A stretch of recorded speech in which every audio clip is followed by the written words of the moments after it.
I can let her in when she just heard her knock.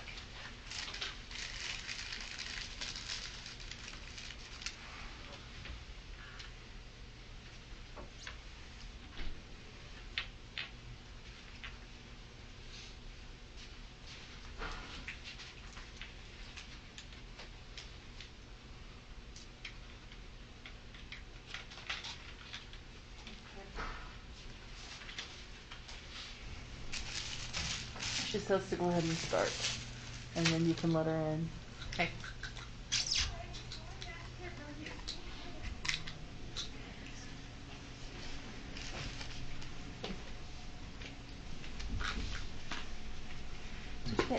Oh, it's in there. All right. It's in there already. Hi. Welcome, board members. Let's go ahead and get this meeting started. Thank you. Welcome, everybody. We've got board members here. We'd like to start the public meeting. Alan, if we're streaming. Okay, thank you. Welcome, everybody. We're starting the public meeting, but I would like to entertain a motion to enter a closed executive session for the purpose of discussing litigation negotiations property.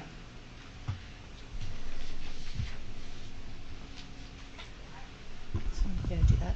I can do that. So I move that we go into closed session on June 1st at 6:02 p.m. for the purpose of litigation, property, and negotiations. Second motion. Okay. We have a motion and a second. Any discussion to that? Let's go ahead and vote. We'll start with you, Halali. Huele, yes. Catherine Kennedy, yes. Nate Salz.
I was in the office job for 20 years.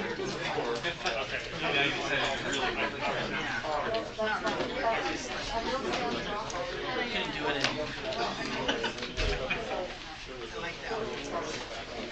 All right, everybody at 6:30. Let's go ahead and gather so we can get started.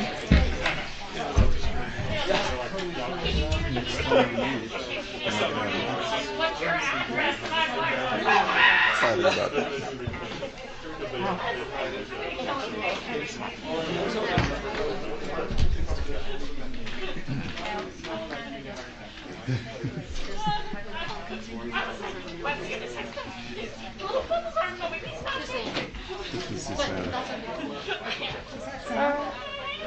Yeah.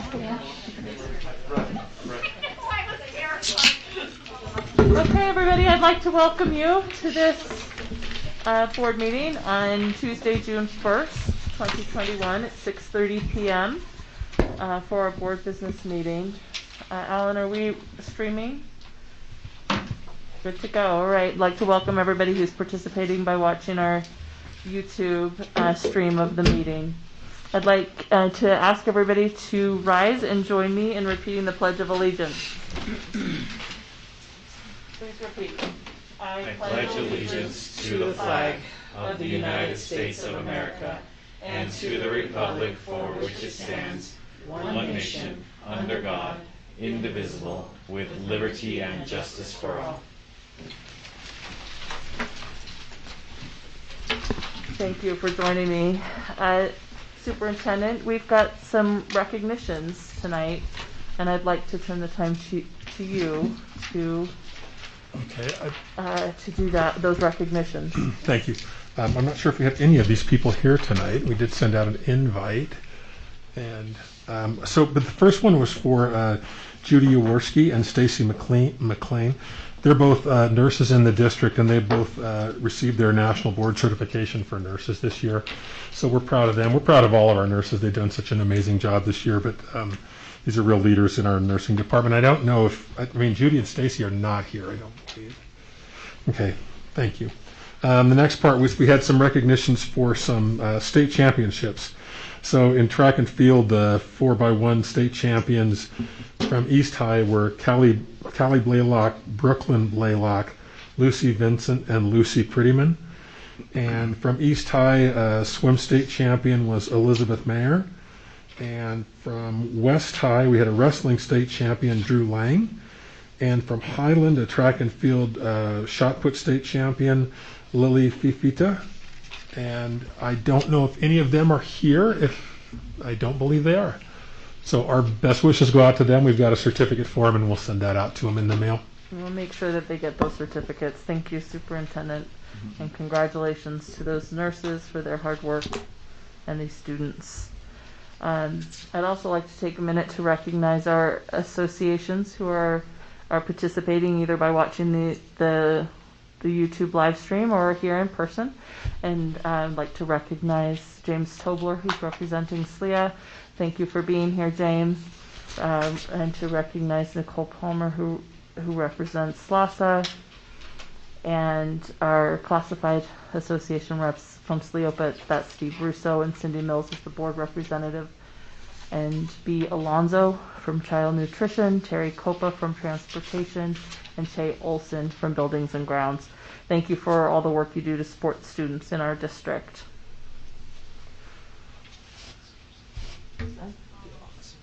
Oh yes, and Mohammed points out that we also have a couple of resource officers here helping us from the Salt Lake City Police Department. Thank you for your support. All right, we will now move to the board consent agenda, and I will entertain a motion for the consent agenda.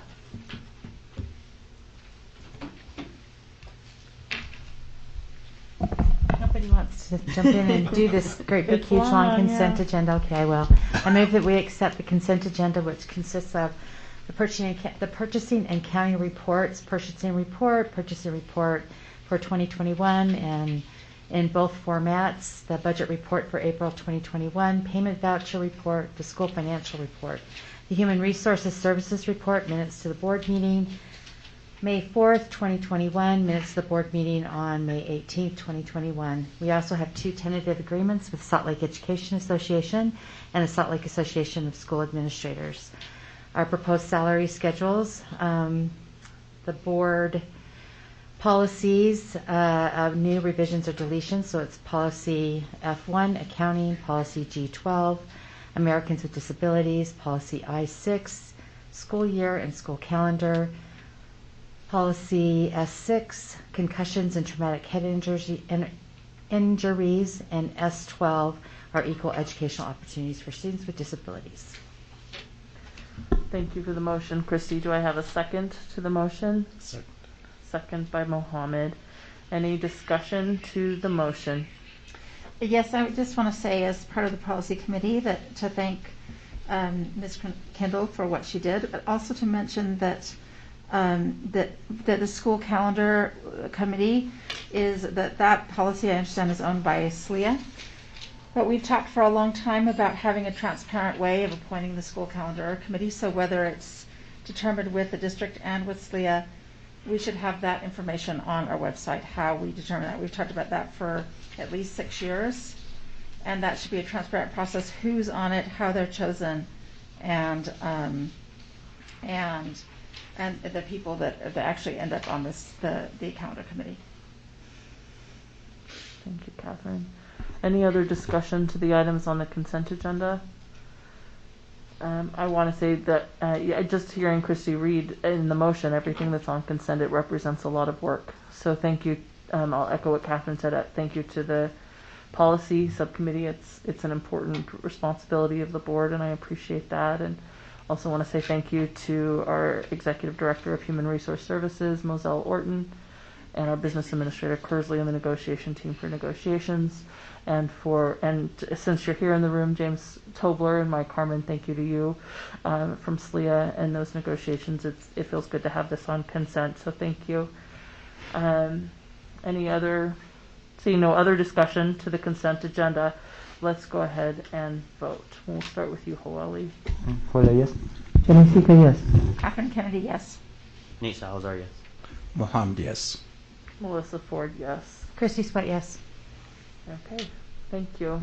We'll go ahead and accept that consent agenda and move to the request to speak. We have two individuals who've signed up to speak to the board, and we're always happy for the opportunity to hear from the public. Before we begin, I want to just take a moment and remind you of the board rules governing comments. Time may not be used to air complaints concerning bidding, contracts, employment, or personnel issues, to criticize or defame district employees, or make complaints for which other avenues for redress exist. Time may not be used by employees or their representatives to circumvent formal communication channels or establish grievance or negotiation procedures. And the total time for public comment is 15 minutes. So with that, we'd like to welcome Sam Hansen to address the board. Thank you, Sam. It's good to see you. Hello, friends. Can you hear me? Yes. I'm here to give you my thoughts on the School Resource Officer Program as a former board member, current employee, and resident of the district. As you know, the district and the city split the salary cost of SROs evenly. It's an unusual position for the district to find itself in, employing people who don't answer to principals or to the superintendent. And the SROs, many of whom are well-loved, come and go frequently because they answer only to commanding officers. They're often called away and through no fault of their own are not a reliable human resource for schools. Whatever you think about the future of policing in Utah, where education dollars are so desperately scarce, no district should be paying the salaries of employees who aren't accountable for student success. We set the police up for failure when we send them into environments where they have no clear mandate. The current system does not make the police more available to schools during emergencies. In fact, I believe it creates the false expectation that they are always around. Even before the 6 figures that we spend funding this program each year, our students already lose a net cost of roughly $12 million annually to city government through property tax diversions to the redevelopment agency. That's far more than any other district in the state pays to its municipal counterparts, and it only adds to our reputation on Capitol Hill as a rich district with money to burn. Much important work went into the SRO agreement from the police chief, our former mayor, former board members and superintendents, state legislators, district administrators, and constituents with various perspectives. That work should continue year to year. Sadly, it would be naive to assume that there won't be regular interaction between our students and police officers, whether or not the officers happen to be present on campus. Keep honing this agreement and the crucial conversations it represents, the protections it offers our students, and the guidance it offers law enforcement officials. Stop paying the salaries of these officers with school budgets. Let's hire a few more nurses or social workers or paraprofessionals or teachers. Now is the time to prioritize student learning. And while I'm here, I'll just say, please also give yourselves a raise. I know how hard you work. Thank you. Thank you, Sam. Thank you, sir. Thank you, Sam. Thank you. Appreciate your comments. Okay, the only other person I have signed up to speak, I don't see. In the hat. Oh, there she is. You're behind the pulpit, Amanda. Welcome. Thank you for being here. please come to the pulpit. This is Amanda Longwell, and you've got 3 minutes. Thank you for being here. Okay. Can you guys hear me okay, so I'm not like eating the speaker? Yes, we can hear you. You're good, you're good. Yes. So most of you guys know me. The new board members, I don't know if you do. A few of you have engaged in email, which I appreciate. The main reason I'm here, which a portion of you have received my email from last week, is regarding summer school for students with disabilities compared to students without disabilities. I do not know for certain, but I suspect that ESTRA and CARES Act funds are funding the extra summer school for free for students without disabilities, which is, like I said in my email, phenomenal, because my daughter Alexa, who is 12 and is not diagnosed with a disability, will be utilizing as this school year. She supported studying from home because our youngest daughter, who has a disability, is immunocompromised, but Alexa struggled and needs this summer school. But basically, once I was given the summer school information and options and hours, not only was it not comparable, it's far beyond equitable. Students with disabilities are roughly getting 9 hours per week. Students without disabilities and their summer programs are getting roughly 15 hours per week. That could give or take, depending on what specific schools are being provided. So once I kind of saw that, and I was given that choice of what should I do for my daughter, Tori, who has a disability that really, really needs that extra love and support. I mean, I had no choice because she's immunocompromised, but like, I had to speak up because there's so many parents with children with disabilities that have no choice and don't have that voice to really express to you guys how heartbreaking it is that students with disabilities, that are roughly 13% of our student body, are not only not given an equal opportunity for bridging the gap for the summer, but not even equitable. And equitable is more support for those students that are further behind, which students with disabilities typically have a bigger gap whenever they're not provided the environments that they typically would get. So I had to come tonight because, like I said, it breaks my heart that, like, seeing this, we passed that resolution a year ago, the inclusive resolution that really was supposed to go above and beyond and really doing monumental things for our students with disabilities, and I don't see it with this summer program. I don't see it. And then you guys are looking at this, and you passed in the consent agenda. Obviously, we haven't moved to the action agenda. But looking at the equal education opportunities for students with disabilities, the language is dry. It's not comparable to the inclusion resolution that really was trying to do meaningful and above and beyond, really kind of comparable to some of the legislation that came out of the federal capital on really meaningful and high expectations and like believing in our children. The language is dry. So I feel like, pandemic-wise, I'm sure I'm kind of getting to my time. Pandemic-wise, you've done a great job of seeing how we can fulfill that gap that we've incurred for our typical students. I feel like there's been a failure for students with disabilities. 13%. I want you to always think about that. 13% of your student body. I don't have the exact percentage. I know it's around there. 13% of our students are students with disabilities. So they should not be an afterthought. Thank you, Amanda. Thank you. Amanda. Thank you. Okay. The next item on our agenda is the time certain public hearing for the 2021-2022 budget. So we need to start that at exactly 7 p.m. Because we have some time, I'd like to suggest that we move to the first report on our agenda, which is the graduation update by Rebecca Pittum. Becky, are you willing to come do that? We will stop you at a couple minutes before 7 if we aren't finished. I don't think I have that long, Okay. but I can certainly answer questions. Yeah, okay. So this is a report on a graduation update. Thank you, Becky, for being here. We're excited. Can you hear me, or do I need to? Okay.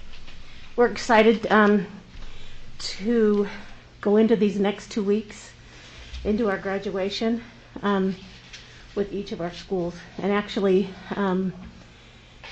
coming up soon with SPA. We have been working with the University of Utah, and the University of Utah has moved forward in some of their plans, and so next week when we meet for graduation, each student will still have 4 guests. They would not have not moved that, but masks will not be mandatory based on the University of Utah's guidelines, and social distancing seating will not be in place based on the university guidelines. And so parents and families still need tickets. The most exciting piece was that they worked with the Board of Health, and we will be able to have all of our students on the floor, well, at least up to 550. We're hoping that covers them. And that was one of the big challenges that we experienced last week with families, with the last couple of weeks, as we rolled that out first. And there were some families that were upset that we weren't going to be able to have everyone on the floor. So we're excited to offer that now. And so pleased that the university continued to work with us. There were people at the university who went out of their way to make sure that we were able to offer everything possible to our families and to our students. So we're excited about that. There still will not be the opportunity for families to gather outside the arena, and that's one thing that the university is a little concerned about.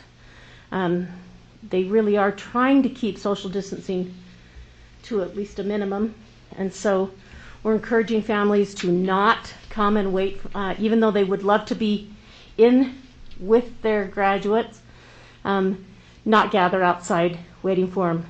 Gather at home, or gather at a park, gather somewhere and celebrate together there. And then students will be able to pick up their diplomas and drop off their gowns and carry on. So that we're all very excited about. And just want to say kudos to our principals. Our high school principals have worked very hard, and the teachers, the counselors. If you were out in the school, and you are out in the school, so you see it, you hear it, they are bending over backwards to work with students and try and get them across that finish line, which is so important. And I know as Ms. Longwell was speaking about our special ed students, I spoke with Shelley Halverson just last week again, checking to see what are we doing to make sure our special ed students their needs are being met with. And again, she came back with a list of things that are happening in our schools to make sure our kids have the opportunities that they need. And then we will have a robust program of credit recovery in the summer. So kids who don't make it, we'll still help them and try and help them get along and make new pathways. They may not make it by a certain date, but they'll make it, and that's what we want, right? That's what's important. So that's our update on graduations. Do you have questions? Questions, board members? Are you going to be there? Yes, I will be there. Just making sure. You've made so much work. Oh no, yeah, we're there. Yeah, in fact, on Thursday actually, we go up on Thursday and we practice, and they've already been practicing. And Thursday it's not a dress rehearsal, but are actually up there, and kids get to just stand up, and because you get up there and it's pretty different. It's very different and hearing your voice in that arena. So we're practicing first on Thursday, and then Friday's the big day, beginning at 9:30. So thank you. One quick question. Yes. A few months ago, I think Tiffany, Dr. Hall reported to us that we seem to be on track to graduate at the same percentages, and I'm wondering if that's still true. From my recent discussions with graduates, and I don't know for sure, so we can do some deep diving for you, but the recent discussions with principals is that we should be very closely on track to where we would hope we would be. Okay, great. Thank you. Like I said, I need to double check that, and I can do that for you. Thank Great, you, thank Becky. you. Anything else? Mohammed? Thank you for everything you're doing.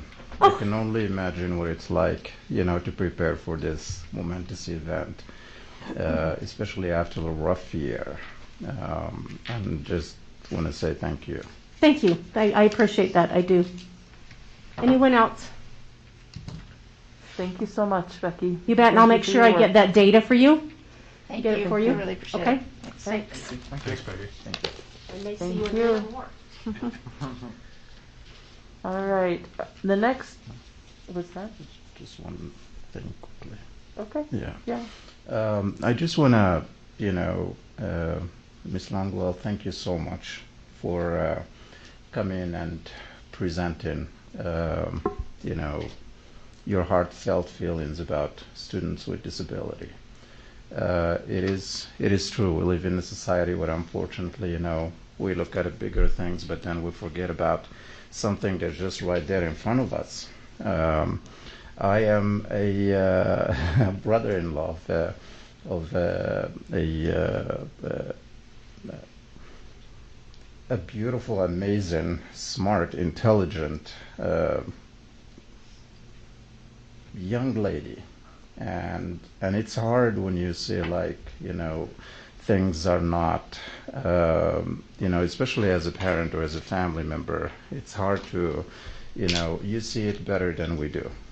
But just one thing I know is that everyone here is committed to making sure no one is left behind. And so I can only imagine, and I just want to, the other 13+% who are out there, know that you have a board and also an administrative staff here that are gonna do everything that we could to make sure that no one is left behind. Thank you. Thank you. Mohammed. All right. It's 5 to 7. Rather than move on to our report about the summer, let's go ahead and take a 5-minute break and reconvene in just a couple minutes, 3-4 minutes, so that we can be ready for our time certain public hearing on the budget. Thanks.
Which is a really nice place to do it.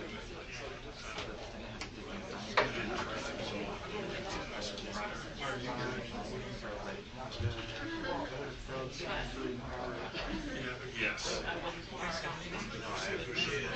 I really appreciate it.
It is now 7 o'clock, so I'd like to reconvene for our time certain public hearing on the 2021-2022 budget. Thank you everybody for being here. It is 7 p.m. and we will open for requests to speak on the 2021-2022 budget. Is there anybody here to speak specifically to the budget?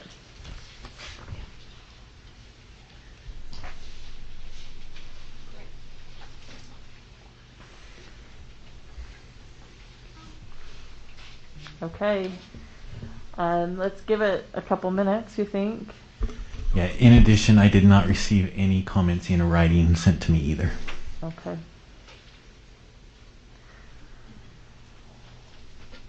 All right. Yep. Melissa, I don't know if it's formal or not, but obviously what I was pointing to overlays in that budget. So if you'd like to come address the budget, yeah, you're welcome to. I mean, everything I would say would be similar in regard to like budgeting priorities, because whether it's summer with CARES Act and ESSER funds or the typical budget, if we're only looking at special education through extra funds from the state or the federal and not really elaborating that, then we're not really giving the special education students that opportunity to excel and grow within and really be what they can be in an equitable environment. So I know that there's that commitment for permanent funds and such, that's kind of that barrier. But if that's always holding us back from figuring out how to fund special education properly, then we will never serve our students with disabilities properly. So, like, as you're looking at this budget, whether it's this year or in the future, that's something that really needs to be dug deep in. Like, it can't be boxed into only what the state special education funds are going to provide, or the federal education funds are going to, special education funds are going to provide, because students with disabilities are general education students first. Every single one of them, regardless of the extra funds that they receive. And so if we're only looking at them in the lens of those special education funds, it really ties the hands of the special education budget and the department to provide for these students with disabilities that really need extra hands to be the future adults and independent individuals that they can be. So, I mean, it aligns with what I was saying before. It is more specific to the budget, but hopefully if it doesn't impact this year's budget, hopefully you guys will all dig deep for future budgets to really reconsider that. Thank you, Amanda. Do we have any other public comment about the budget? If there's not, we have another time certain public hearing at 7:15. So if board members would like to discuss taking action on the 2021-2022 budget, the revised budget, and the tax rate, I'll open the conversation for discussion. Christy. So, President Ford, I think it would be important for us to, as a board, and especially with our board members, our new board members, to understand the piece that Ms. Longwell is talking about. when you talk about, and maybe our business administrator, Kersley, could talk a little bit about what the difference is between supplanting and supplementing and maintenance of effort. Because when you look at our budget and you look at AIR's money, or CARES money, sorry, or the ESSER funds, that is funds that have been sent to us that could easily be put towards things like our summer schools, right? And so that's not considered supplanting or a maintenance of effort, correct? Right. With the ESSER funds, there is no supplanting requirement. Right. I think they understood, the federal government understood this is kind of one-time emergency relief money, so they did not add a supplanting requirement to it. Right. So I think that it's an important piece for us to talk about as a board as we go forward, because when we look at special education funds, as a Board of Education, as long as I've sat on a Board of Education, there's always this fine line that you're going along, because if you decide to replace money or supplant money or in a special education fund, then you have to do that from that point forward. You cannot take it back. But there's also that piece of how do you do additional. And I think that it's a really important conversation for us to have, to understand where can we do that, when does it make it something that you can't change ever again.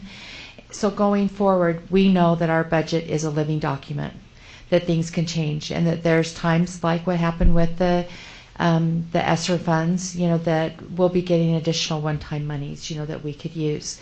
And to look at how that benefits some of our most at-risk students would be important. And I think this board has had that conversation in the past, now, and it will in the future. I just think we need to all understand what are those places that we would have to commit to that point going forward, under maintenance of effort, and then what are those things that we can, as Ms. Longwell said, that we could add into addition, of what we want to do. And what does that look like? Is it one time? Is it ongoing?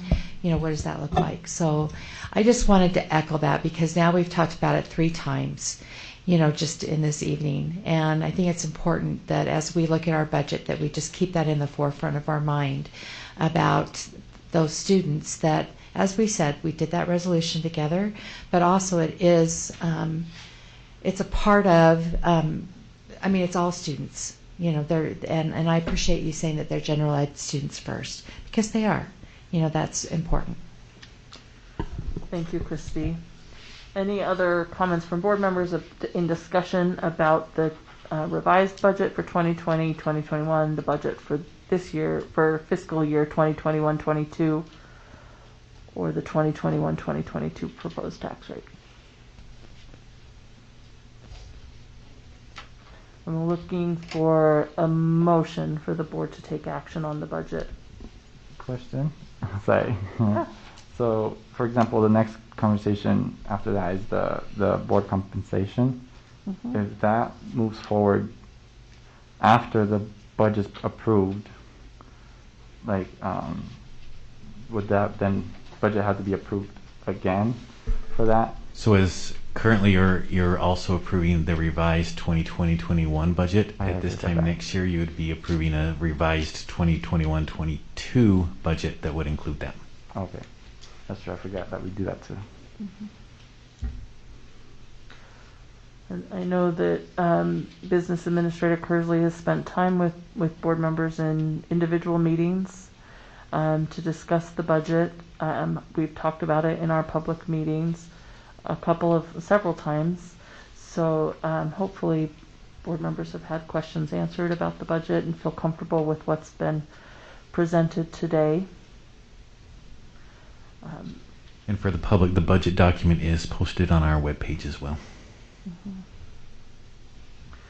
And Business Administrator Kersley, what you're looking for is the board to take action on these items tonight? Correct. Okay. Are we doing them individually or all together, or what's the motion? In the past, it's been one motion.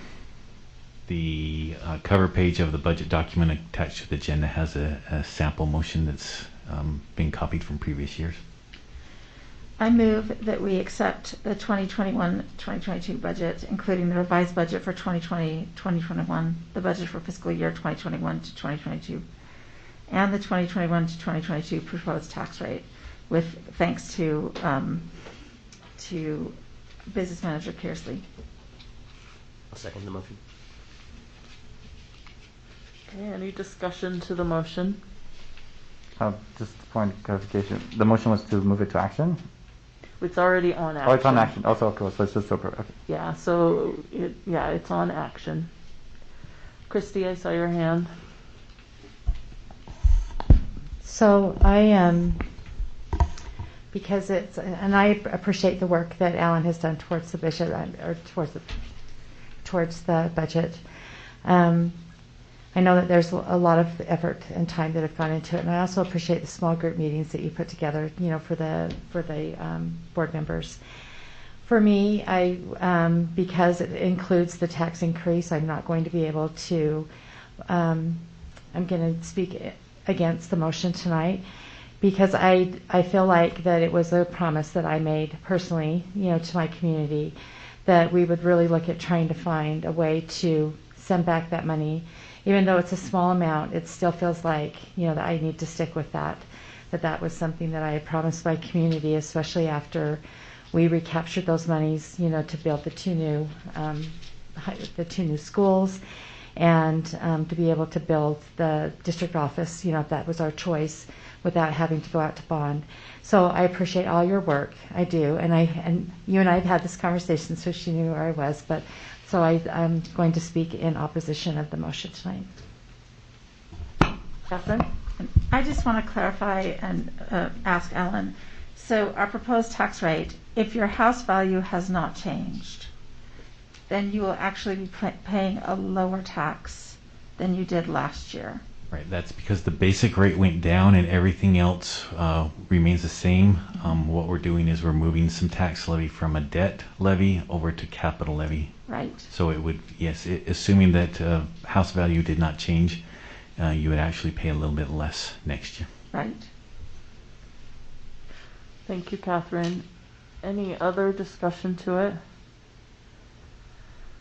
I mean, I will say I spoke the last time we talked about this. I'm a little uncomfortable with the tax piece of it, because I know that it just gives me a little pause that in this year we would be going into a truth and taxation hearing, because it is a tax increase. It increases the rate, and I've spoken with Alan about that as well. I don't think it undermines in any way the amount of work that I know has gone into the budget, but I'm a little uncomfortable with that. That said, having talked to several of my SCCs, I think they're generally supportive of this budget and truth in taxation. So I'm hesitant, and that's where I still stand. Any other comments to this budget? Yes, Alan, thank you. It's a lot of work. But man, taxation. So it's been a rough year for a lot of people. And I think it just would be not right if we were to go ahead and just increase with the anticipation that the house value might not change. And the chances for that is zero at the rate we are going right now. So we all know the housing market, the boom, and just like so many things happening out there right now. And I think, we owe it to our communities and our families to know that we stand by them at this point. And we want to make sure that, to be careful in terms of after a rough year. After a rough year, it's going to be a bit hard to add something else that's going to affect, living of some families. And for us sitting here, probably it's not going to affect much, but there are a lot of communities out there who would benefit from every dollar that they can get. And so I'm hesitant on doing that as well, so I'm not going to move forward with that increase. Any other comments for Lee? Yeah, so, well, I have talked to you, Alan. You showed me a lot of extra slides because I like graphs. But for me, in terms of the tax aspect, Like the reason I'm actually supporting it is because there's a lot of transformation that needs to happen in our school district, especially if that money is going to be moving to the capital, right? Into that capital fund. And we need more money in the capital fund for some big projects in the future. And if we don't do it now, we'll have to do it later. And later, it might feel more because we would have to retroactively, what we missed during those years that we could have kept the same rate, make it, it might just feel harder that year. We start again for some of those things. Depending on the projects, right? Because the money's going to capital, and when I'm thinking of capital projects that I know my community really needs. Well, Lee, I'm going to interrupt you, and I'm sorry to do that, but we do have the time certain public hearing on the board compensation. Oh yeah, it's good money. And it's 7:15.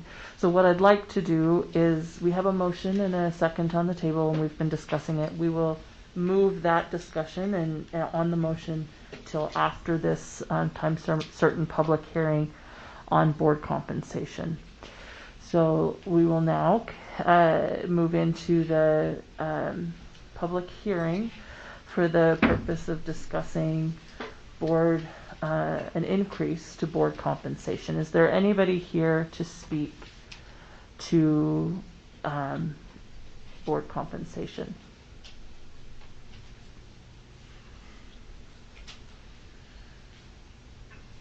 Business Administrator Kersley, did you have comments sent to you? Yes, I got one comment in writing, and it was also sent to all board members. And that was the only comment I received. So that can be attached to the minutes of the meeting. Yeah, thank you. And we always appreciate hearing what people are thinking. All right. I don't want to just give it 30 seconds, so I want it to be 7:16 anyway before we move. If you need a public comment, I support you. Thank you, Amanda. All right.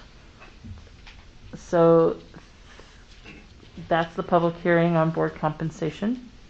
We can choose now to take action or discuss the board compensation, because that's next on our that's action in this portion of the public hearing.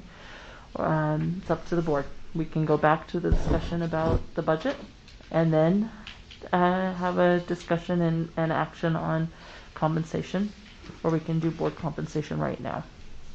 I suggest that we finish the Okay. action. That item on feels the right table. to me. We're in the middle of that. So I will turn the time back to you, Hoeli. You were in the middle of your comments. And I had my timer. And just to remind everyone, since I know there's a lot of new people in the public.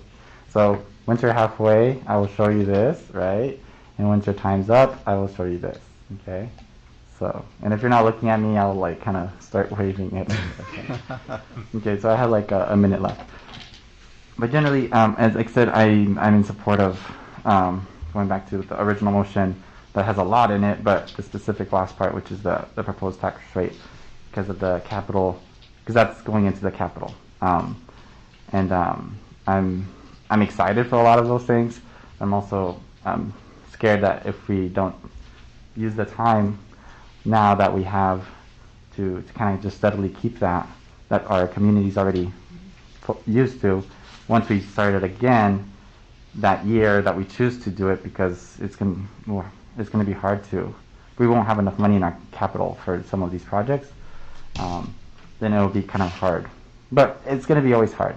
I think our school district understands that, just like when we made the elementary schools, when we have to make some of these other schools, like there's going to be tax increases in some point. But yeah, so I'm in favor. That's where I'm at. Thanks, Lily. Any other comments from board members about the motion?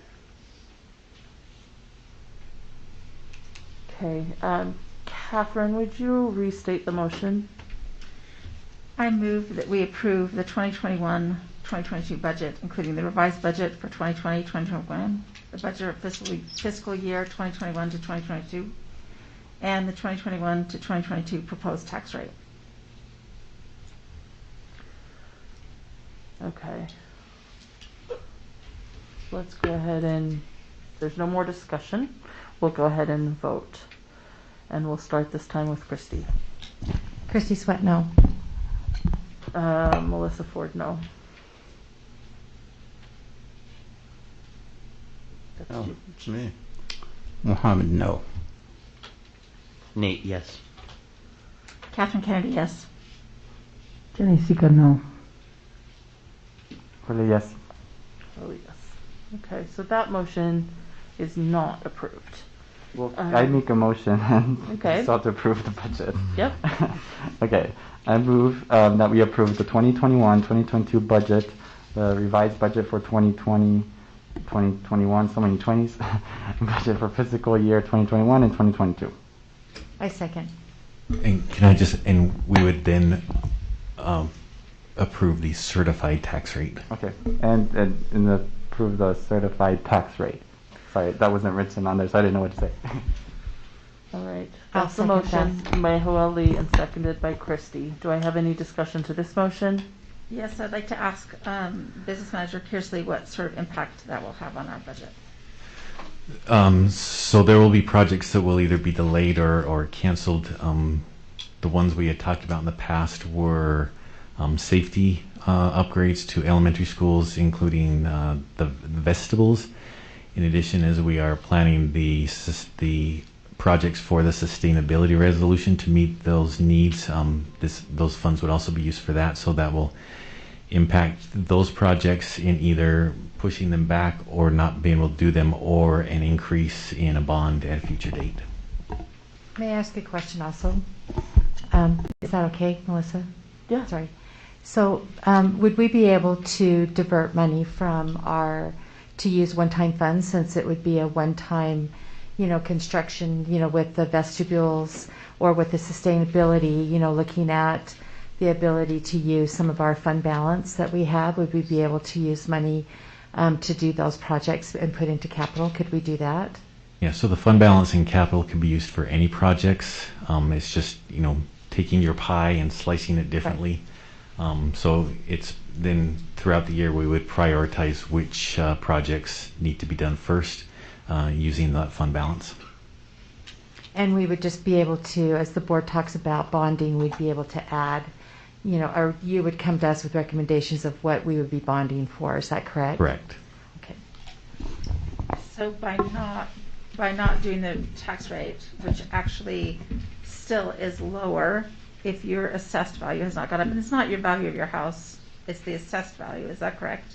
Correct. So if your value of your house goes up, but it's not assessed to go up, then it doesn't And if your assessed value goes up, even with the certified tax rate, you could end up spending or paying more in taxes. Again, the assessed valuation is determined by the county assessor's office and not the Salt Lake School District. Exactly. So, but by doing that and by accepting the certified tax rate, then we have issues with student safety. We are compromising our student safety with the vestibules. We're contributing possibly to global warming and not following our resolution because we're not implementing some of the things that we're already going to do, and et cetera. Is that correct? Yeah, so just to be clear, so the projects we talked about are not built into the budget because we did not want to build them into the expenditure budget until this discussion was either approved or not approved. But it is those things that would either have to, we could reallocate and spend resources on it now, knowing that some project in the future gets pushed back as well. Any other comments to this motion? Okay. Then let's go ahead and vote on the motion. And we're starting according to our board guidelines with board member 3 and going from there. So Catherine Kennedy, no. Nate Salazar, yes. Mohammed, yes. Melissa Ford, yes. Christy Sweat, yes. Julia, yes. Oh, Jenny Sika, yes. Okay, that motion carries. Thank you. All right, now we will move to the board compensation action. So at this point, you have seen the salary study that's been attached. We've had a public hearing. I am open to accepting a motion on board compensation.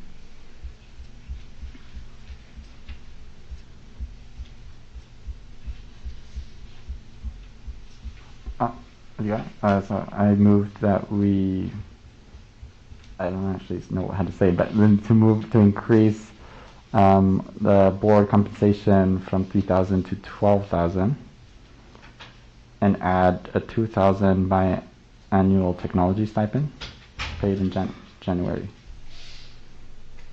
What is a biannual? Oh, biannual. Biannual. Annual.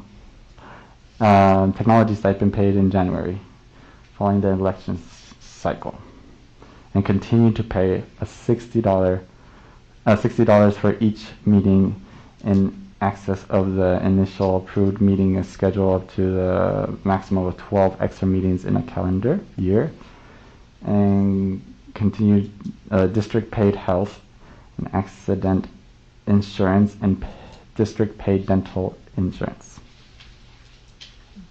That's a motion. Do I have a second? I'll second. Okay, so it's a motion by Joel, seconded by Christy. Do I have discussion to the motion? I want to say something. Yep. Can you bring up the infographic? Yep, give me just 1 second. Yeah. So, as some people know, I like making infographics because I think when people aren't aware of things, it just causes confusion. And information that's digestible and readable, I think, is important. And I like to just process it and help others see if they also understand what I'm understanding. So, I worked on this infographic. Let me put my glasses on. Okay. There's typos, sorry. But one of the main reasons I'm proposing this in general, let me put that down, is because in pure honesty, I was unemployed for many years. And up to even the pandemic, it was even harder. And I didn't even have health insurance. Once you turn 26, you're not your parents' health insurance, and I'm 29. And so it's been hard. I'm from Oak Park, and I wish I can live off $3,000 a year, and do this full time, but I can't. And so I really feel like if we want to have leaders coming from my community and be able to do a full-time job and this, we need more money. I'm happy I have the health insurance, and if you scroll down, you can kind of see some stuff. If it has an X, like a red X on it, that means we don't get compensated for all those things that we do in terms of time. And then I kind of put my example of my precinct that I have 9 school community councils I have to attend that I don't get compensated for. I got this laptop, which is nice. I'm actually really happy for this laptop. I've never had a laptop before. And then the health insurance, I'm really happy for because it's something I didn't have for 2 years. And so, but that's not money that goes directly to me. And like I said, in full transparency, why I was on the fence was I was scared that the money that I would get as a school board member was taking away money from other people. But Alan made that very clear, and that's why there's that exclamation point. It's not taking anyone's money, not from teachers, not from other employees. So that made me feel comfortable in knowing that the work, I'm really big on paying people for the work they do. And the work I do and every person in this board does is ridiculous. And I'm grateful to be alongside each of these people.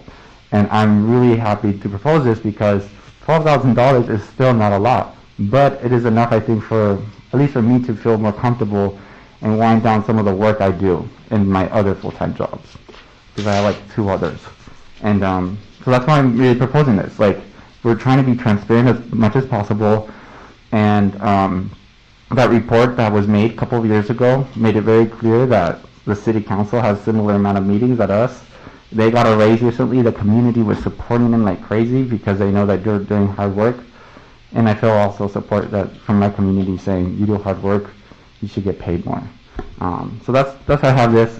People can see it. I think, yeah, we do hard work, and I think we need to get paid a little bit more. Thank you, Hoeli, for that. So this will be attached to the minutes, and he sent that to board members before this meeting, just a little bit before this meeting, but to Business Administrator Kersley as well. So we'll attach it to the minutes of this meeting.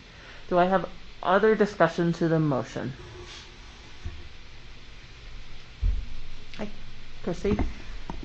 Well, Lee, I just want to tell you that that was very impressive, what you put together. I appreciate that because a lot of times we have things rolling around in my head and I forget. So having that up there was really important. I think that for me, as I look at my tenure on this board, that there are times that I feel like I never stop working for the school board. That it's every single day, 7 days a week, and when there's been many times that, my family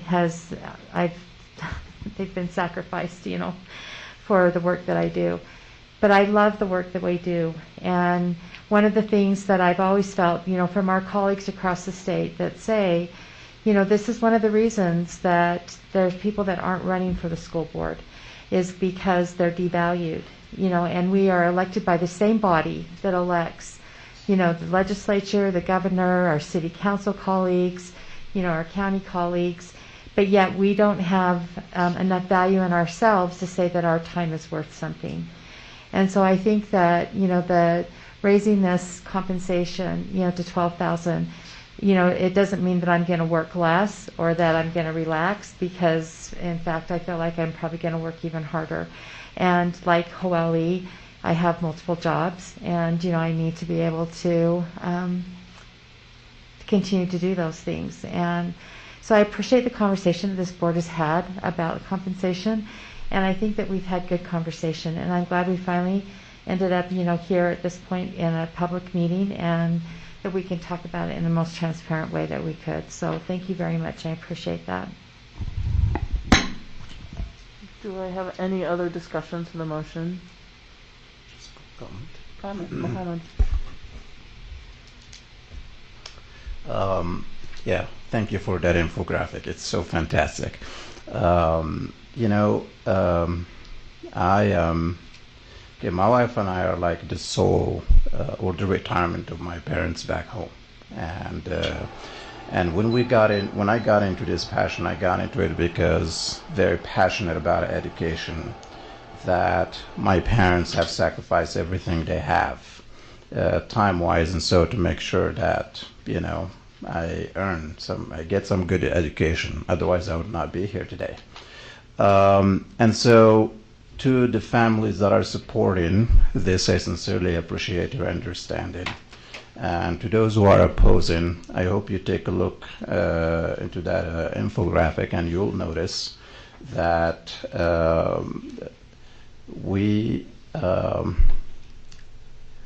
as brothers and sisters over here, we have an honest commitment in making sure that our students and their families, our communities, are provided the best education we can, provide. And we want also to have these positions here to be competitive for future, openings. We want the best to be sitting in these locations here. And the only way for that to happen is actually for families to see that they are being compensated for that time. And I just want to say to my colleagues here, thank you for thinking and uniting and thinking of each other here in our families. And also I'd like to say thank you to the superintendent over here and the administrator over there. So thank you. And looking forward to continuing to serve our community the best that we can. And this is just going to motivate us even go further. But do not increase my emails, please. It's a lot of work. Any other comments to the motion?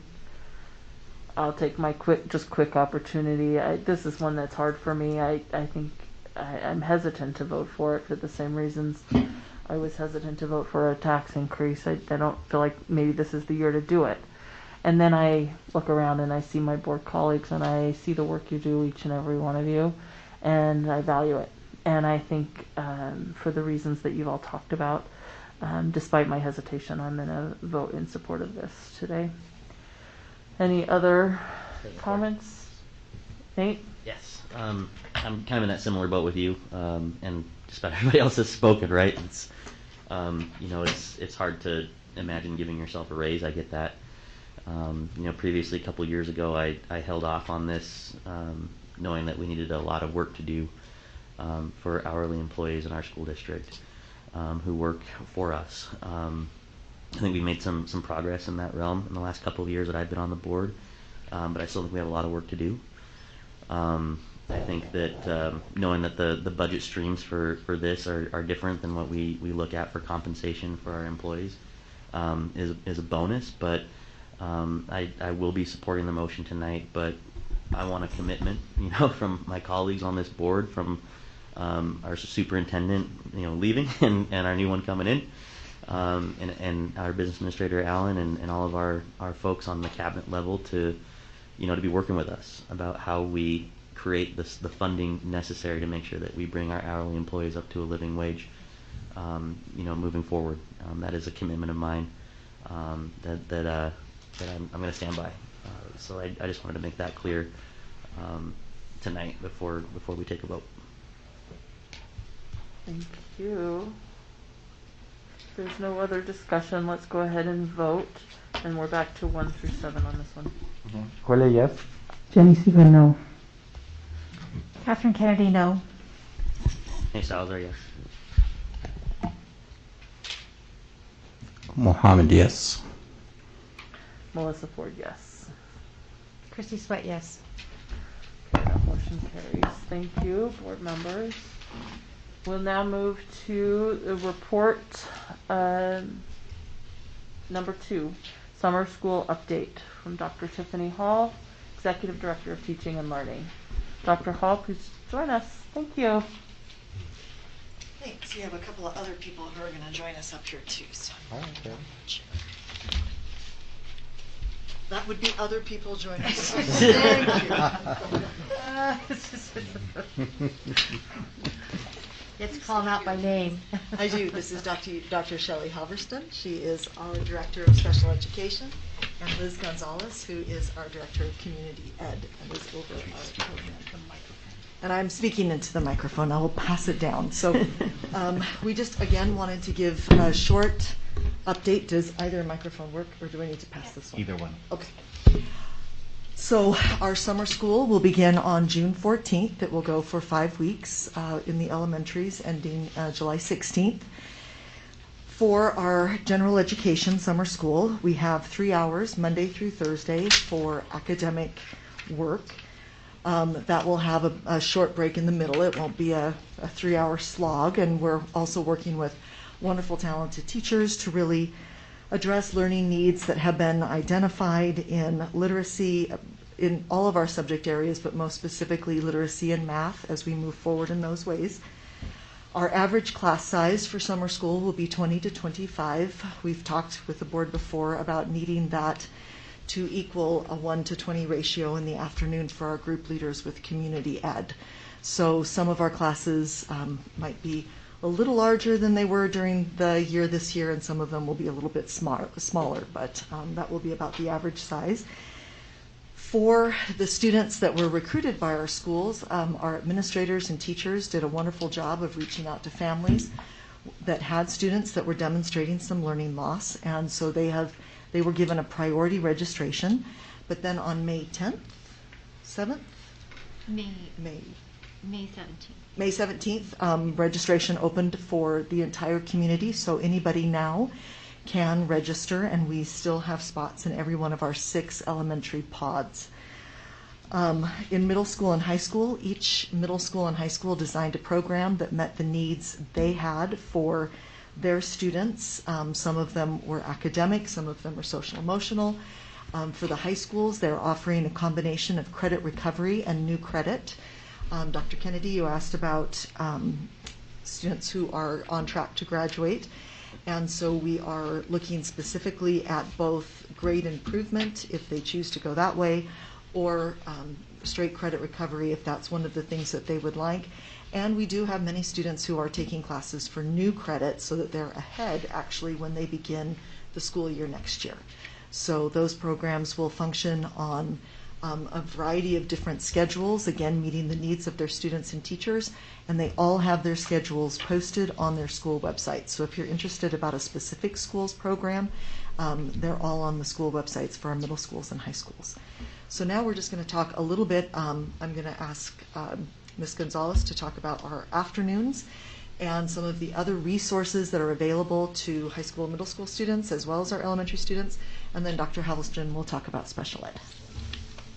Okay, so in the afternoons we have the enrichment program. In the enrichment program we have different opportunities for our students. So on Fridays we have the whole day is going to be STEAM opportunities for our students. So many of our students are going to have the opportunities to be able to go out into the community and do a lot of different field trips. So they're going to be doing field trips based off of the different curriculum that they're going to be learning throughout the week. So they're going to be having opportunities to be able to have voice and choice in their STEAM activities. They're going to also be able to make those decisions and re-engaging those students to be able to provide them with some of the learning, recovering the learning loss that they we're trying to be able to close the learning gap and recover some of that learning loss that happened. So our summer school enrichment program encourages the students to seek more opportunities to engage in STEAM through some of those hands-on opportunities in the afternoon. We also have a health and wellness component, which gives the students the opportunity to have some of those components also that they kind of missed out when they were in their virtual environment. So we have a lot of the physical activity, we have a lot of the wellness components that go along with our health education core curriculum, and our students are able to participate in that. We also have a healthy component to our enrichment program. So we talk about our healthy eating habits, we talk about active lifestyles, and part of our Friday field trips also have to do with some of that. We engage our students to be able to provide them with some of those physical activity lifestyle choices so that it gets them out of those sedimentary routines that they've been into for such a long time. So it helps them participate in physical activity. And then we also have social and emotional learning. So the social and emotional learning is also part of our enrichment activities, and we're providing them an environment that's a safe environment, and it gives them the opportunity to practice some of those social skills that they're able to learn throughout the day, as well as also providing them a safe environment so that they're able to share their feelings, and they're able to also share their feelings and have a check-in if they need somebody, if they're having a hard time, being able to also provide them with an opportunity to have role models, also provide them with the opportunities to be able to work with the group leaders and the staff to make it a safe place for them to be able to work together in groups and build relationships, and also work with those CASEL competencies that we've been working throughout in the after school program. And all those skills that we've been working on also transfer to throughout the day in the summer school enrichment program in the afternoon. Okay.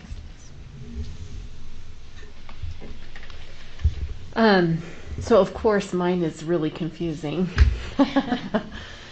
So as far as our participation in the Gen Ed program that these two of my colleagues have designed, some of our students were targeted for the early enrollment by their schools.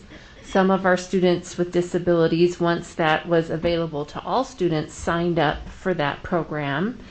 And we had made arrangements with Liz and with Tiffany that if a student were to sign up that needed additional support in the Gen Ed Summer School program, we will provide staff in that program, which we have been doing, and assigning people that need to support those students so they can access that program all day long.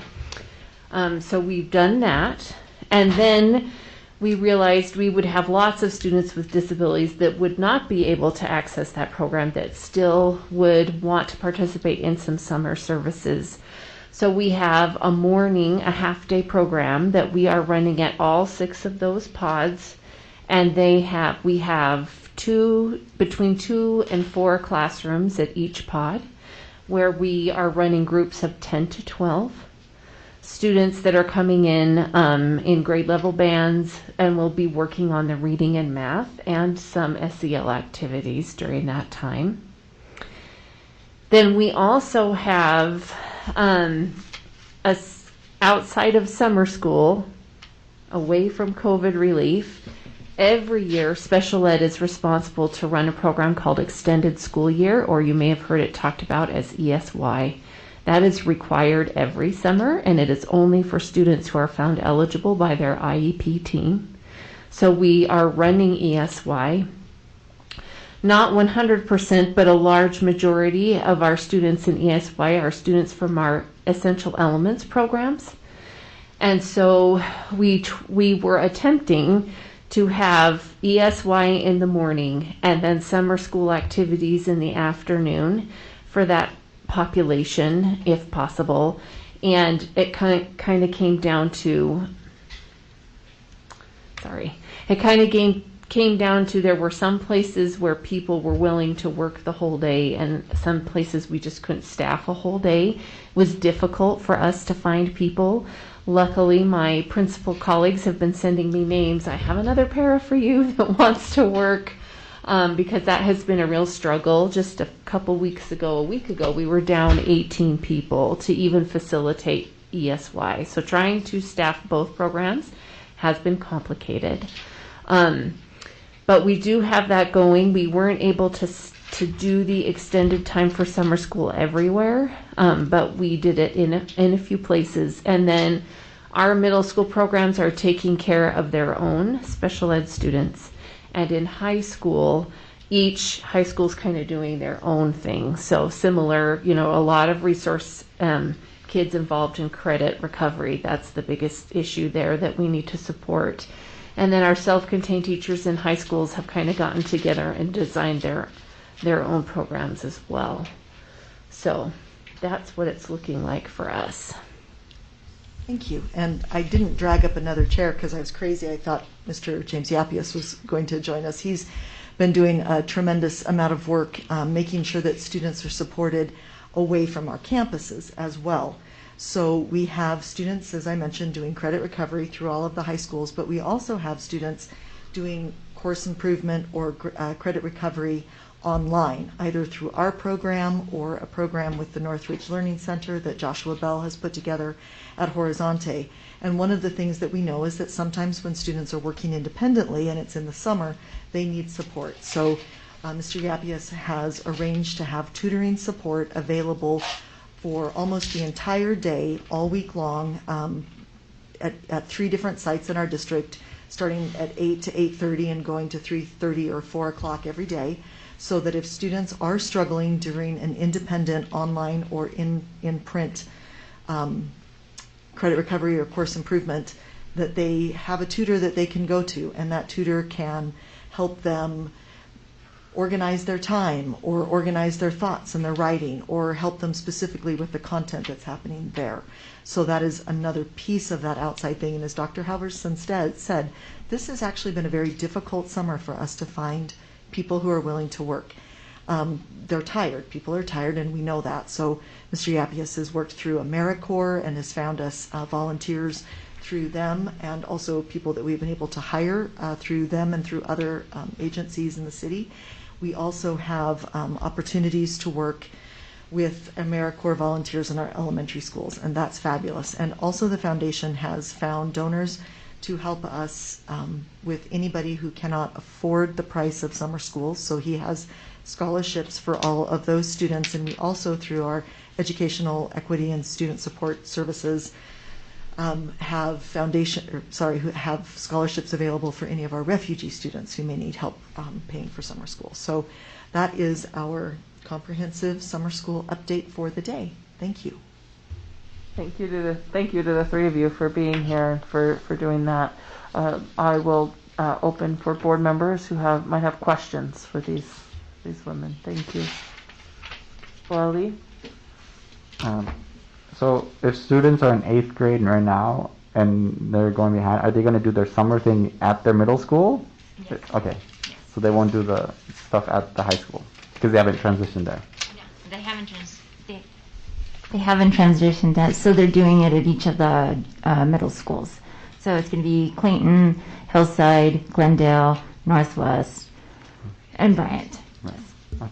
Although I'll just add, because I had a phone call for the other day, that there are a few 8th grade students who are actually doing new credit at the high school. So they felt like so if they wanted to do that and they worked with their high school counselor, they were able to do that coming in because after they graduate from 8th grade, they can officially start high school credit. Okay, and so yeah, I was going to ask about that because I feel like a lot of families, if they knew they could do that, back to like the navigational capital generally in our communities, that's not usually there.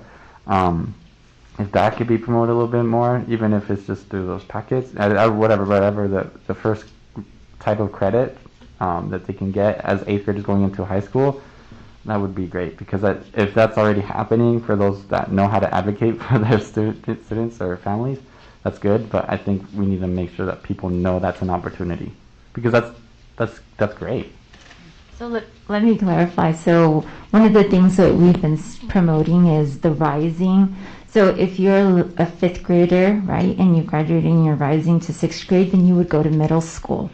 And if you're an 8th grader and you're already completed, then you would go to the high school. So if you're a rising 8th grader going into the next grade, then we would promote you. We would say, go in and talk to the high school and go and seek advice over there. Because usually that's what we're trying to do when they call us at community ed. We let them know that, hey, this is a good opportunity for you to do that. So when you were saying that the middle schools are doing middle schools, that's what I was trying to say. But one of the words that Tiffany was saying was rising, and we've been using that. So if you're a rising 6th grader, right, then you would go to the middle school. So that's how we've been doing it. So all the kids that are moving up, they're rising, and so they go to the next school that they're doing the actual work in. Okay. And so, yeah, just my general suggestion is that those parents that can't advocate or don't know. That word rising gets us every time. Yeah. So the rising 8th graders that would like to take that opportunity, what was the way that they know that they can take advantage of those kind of opportunities? They'll call our office, and so then we will promote them to go to the high school that they belong to. So if there's a Northwest student, then we put them in touch with one of the assistant principals out West, and we'll let them know. And then usually I'll call like one of the assistant principals, since I'm familiar with them. So I'll call them up and say, hey, by the way, such and such is coming your way. They're interested in getting in class. And the same goes for any of the kids that go to Liberty. Then I do the same thing for Highland. Like any of the kids that are going and they're rising up to the high schools, then I get them in touch with the assistant principals at those schools. Okay, so it's kind of a very individual thing that they have to go through you, or? Well, they call our office. Yeah, okay. They end up calling our office to sign up for summer school, and then they realize that they can't sign up for summer school at the actual middle school because it doesn't let them, and so then they are like, oh, what do we do? And so then that's when the communication gets open, and so then we tell them. So if they don't speak English, would they just have an interpreter when they call your office? Yes, we do speak Spanish. Oh, okay, cool. Okay, so then, yeah. Well, not only Spanish, really. They can speak Arabic, So, we will try to get somebody from translation to help us out. Okay, I just want to make sure that opportunity, because that's a gold opportunity that I don't think a lot of families know, that if their students can start being ahead going into high school, not only for this year, but I think for the future, because I didn't even know that was an opportunity. I think that would be great to make sure it's promoted. And it may not be an opportunity every year, but this year. Okay. Okay. Thank you. I think Dottie has Other some. questions, Dottie? I was just going to agree with Hoeli because when an 8th grader decides that they want to do summer school, they're doing it on the presumption that they, one, need to catch up with their learning or they want to improve what they've already learned, which doesn't mean that when they're asking to go to summer school, they're not presuming that they're going to be able to do extra credits their freshman year, right? So I think that's kind of where I'm seeing the disconnect is if, like, my sister was in 8th grade, I think, last year, and, I didn't think that was an opportunity, and you're right, it probably wasn't. But I think the problem here is that students who want to do summer school are presuming that they need to catch up or fulfill the credits that they were supposed to fulfill, but they don't see summer school as being able to do financial lit or health that's required for high school. And so if you don't know about that initially, there's no reason for you to sign up for summer school if you don't feel like you need to be caught up. And so I understand the individual case-by-case basis, which I think is a really great way to streamline that. But if you don't, if there's not enough advertising for other students, if I could do that in 8th grade, I would do it. But if there's not enough advertising to the point where the general population, all students know about it, that process becomes more difficult and too disengaged for students and parents to participate in. And I appreciate that, Dottie. And one of the things, too, that we know is we don't often have enough space to be able to do that every year in summer school. And in fact, in a live setting, we may not even have enough space to do that, which is one of the things that we've talked about in being a part of our Utah Students Connect online consortium, because that is an opportunity as we go forward and begin to push that information out that we can say, if you want to do financial lit or one of your PE classes, as you come into high school, then we will have the capacity to do that going forward. So that is something that we will continue to move out and push out more aggressively in future years as one of the opportunities we have for those rising 8th graders. That's awesome. Thank you. Nate, go ahead. Dr. Halverson, thanks for the insights relative to special education and summer school options. With the extended school year program, knowing that it's kind of a recommendation through the IEP team for individual students, do most of those students who get that recommendation participate, or are there some that choose to do other programs or not participate at all, and does that leave room for other students who might not have gotten a recommendation from their team? Well, we always have students that say they're going to come and then they don't come. Okay. And we have several students that come for a week and then we don't see them again. Just because it's summer. Yeah. And why? I don't know. The hard part is there is a criteria they have to meet. We take a lot of data around regression and recoupment of skills. So these are students who, we're looking at, for any student that goes, we're looking for a student that anytime we have a period of time off of school, when they come back, they've lost it all and it takes us so long to get it back that it would be detrimental to their progress toward their goals to go all summer without something. So we can't fill ESY with people that don't meet the criteria. Does that make sense? So, and we provide ESY to everyone that meets the criteria. So if, heaven forbid, one year it was 1,000 people, we would have to have an option for them. We don't get to just say, well, we'll do it for 30 and that's all we'll do. If they meet the criteria, they meet it. So does that answer your question? That helps a lot. Yeah. Okay. Thank you. All right. Christy? Thank you so much for being here tonight, Dr. Hall, Dr. Harlison, Liz, Dr. Gonzalez? No, Liz Gonzalez. This has been interesting, to hear the feedback from the community about summer school and how many kids are actually going to access it and how many parents are asking about it, knowing that their kids need to have that. But also I think on the heels of that is, are they going to stick with it? Will they be there for the whole time? So I just want to make sure I heard you right. So Dr. Hall, you said 3 hours a day, 5 days a week. The academic morning is Monday through Thursday. Monday through Thursday, And then, okay. And then on Friday, it's a full day hands-on learning experience with community ed. Okay, and that's the enrichment part that you talked about, right, Liz? So afternoons Which is amazing. I mean, I think that, and that's open to any of our kids, right? And then Dr. Halverson, so I know I didn't write this down right. So is it a half a day? Is that right? And how many days is that? Is that like 3 hours? Yeah. So it's the morning, the Monday through Thursday in the morning. That's what we're providing. Okay, so similar to what the high schools, and then they have the enrichment day. We do not have. So there is not that enrichment day, but they would be there for the 5 days. No, just 4. I'm sorry, Monday through Thursday. Yeah. I'm sorry. Okay.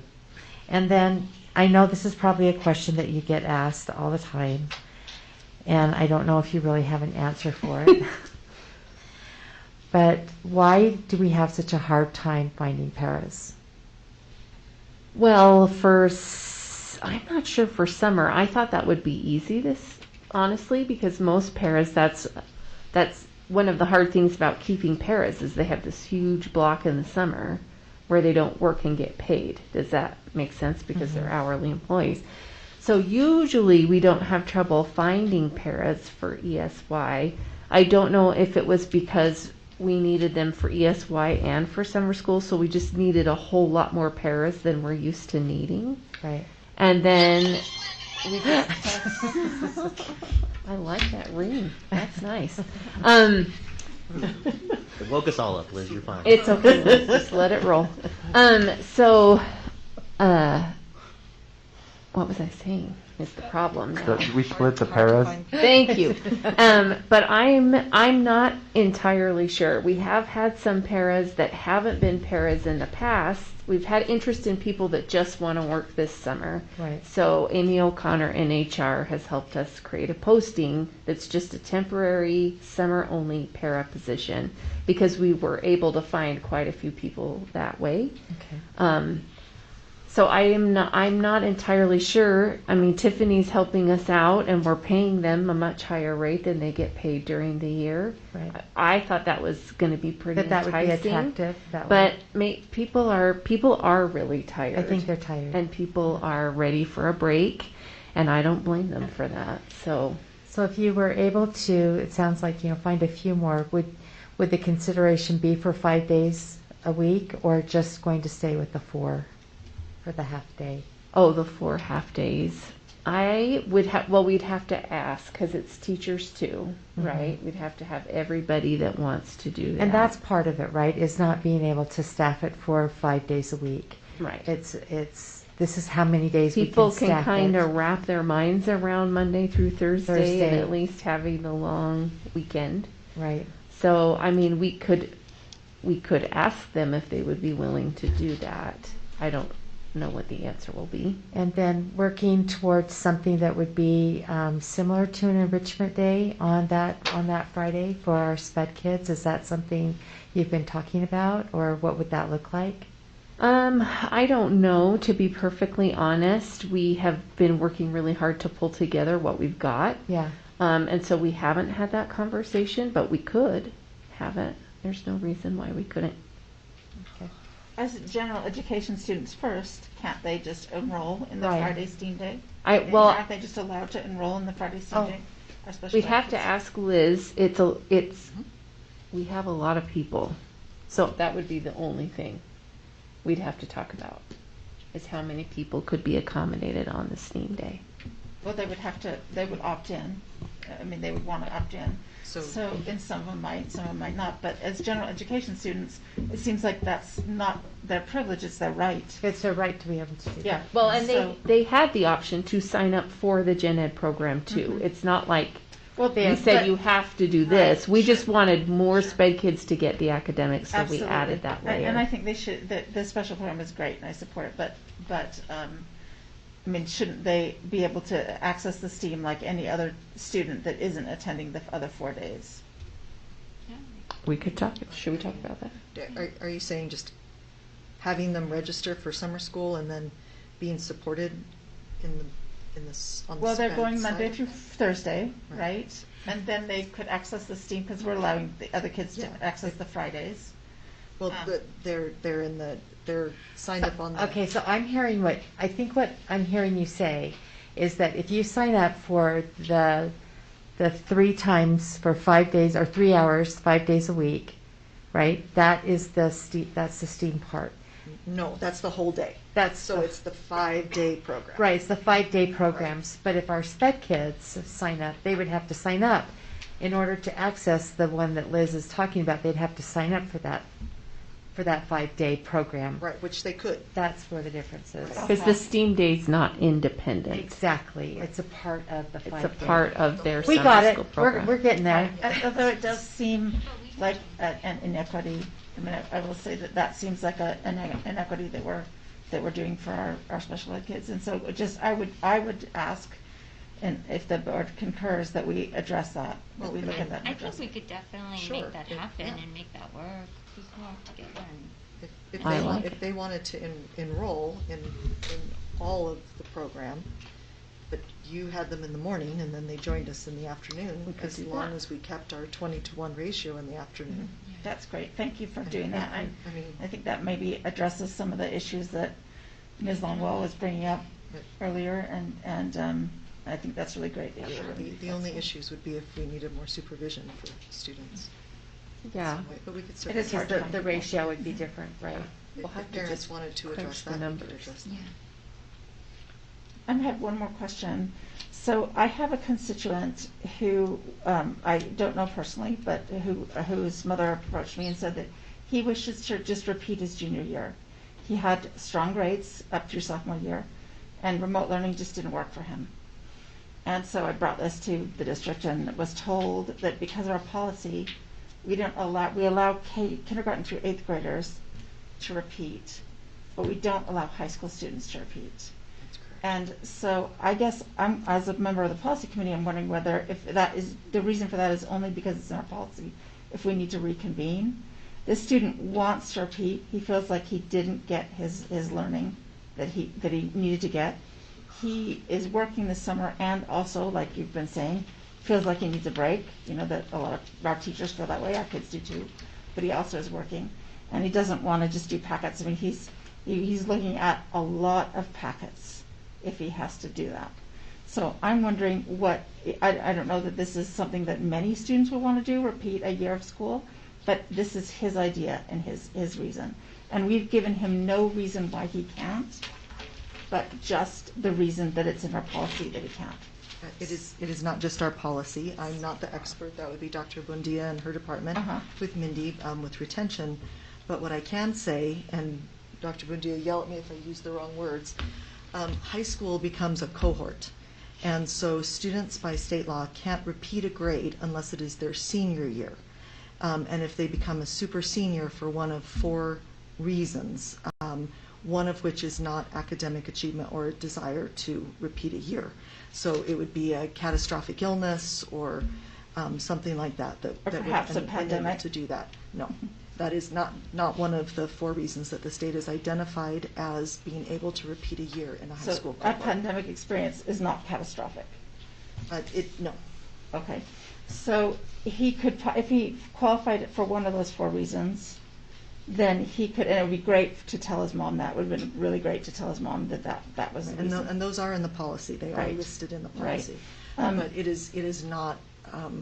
But he could start his senior year, and then if he felt like he wanted to be a super senior, he could go ahead and apply under one of those 4 reasons.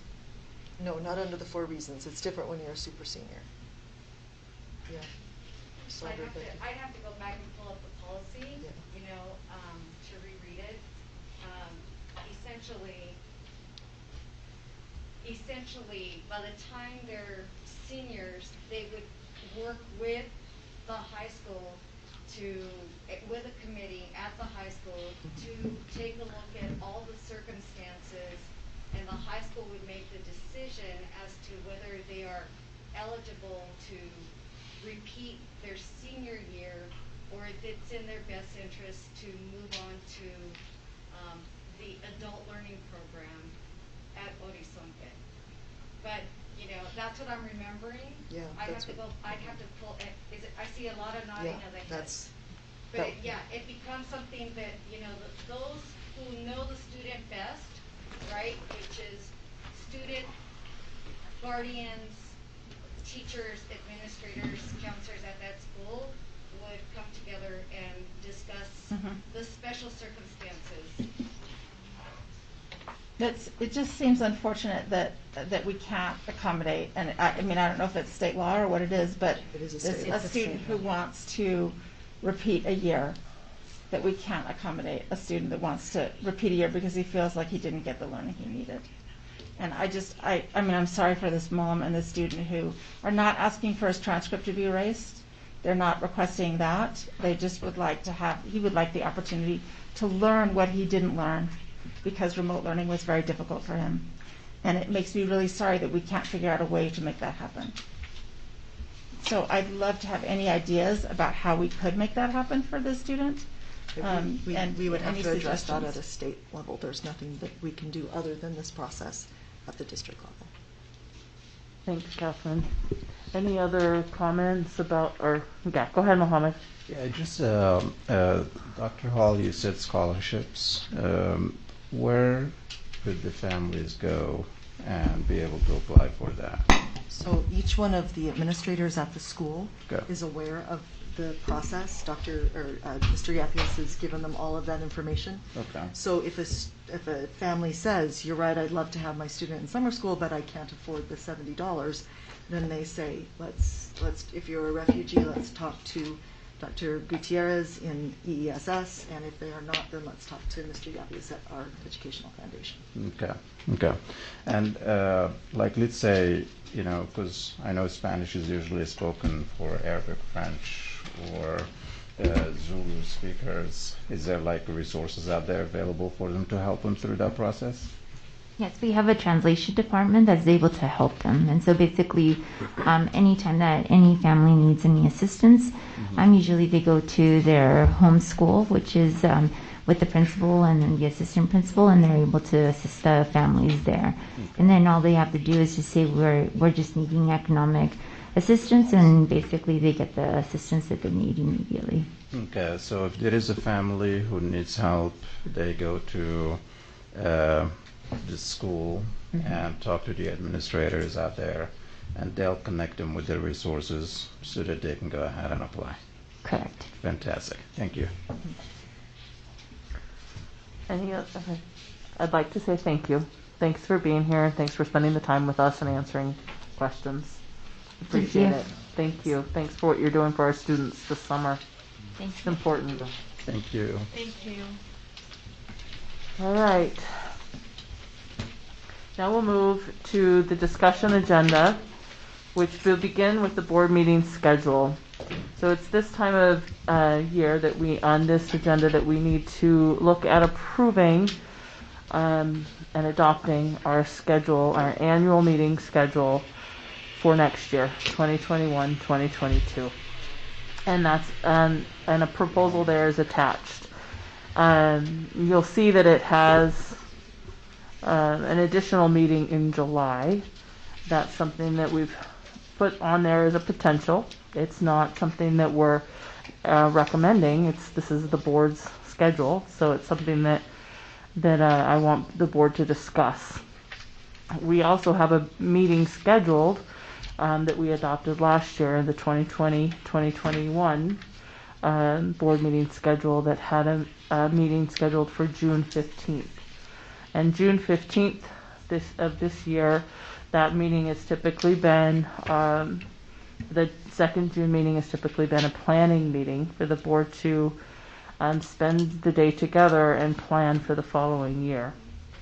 So the reason I had been, talking about or thinking about and wanting to bring it to the board to discuss canceling that June 15th meeting so that we can do a planning meeting with Dr. Gadsden. I'm of course open to the board's discussion about this. We just do need to adopt what the next year's schedule looks like. And as I have looked back through previous annual schedules of meetings, some years we've had one meeting in July, and some years we've had no meetings in July. And we have had the second June meeting to be our planning session. So other than that, the schedule looks the same for next year, with 2 meetings a month, the first and third Tuesday of the month, with the meeting typically starting at 6:30 p.m., the open public meeting starting at 6:30 p.m., with the exception of December only having 1 meeting, and April having 1 meeting the second half of the month, because the first half of the month is our National School Board Association meetings, and then July only having 1 meeting. We've also, in the past, typically only had 1 meeting in August, because that second meeting, the third Tuesday in August, is often the first week of school. And so that meeting is there on this agenda. We've, in past conversations about the calendar, we've talked about adding meetings. This is our opportunity as a board, as a group, to decide what we want our meeting schedule to be like. And we need to then adopt it and post it, and that's what we will be working towards. So, like I said, there's calendars there for hopefully you've had a chance to look through, and then I'm really interested to hear what the board would like to do for their meeting schedule for 2021, 2022. So this is opportunity for board discussion.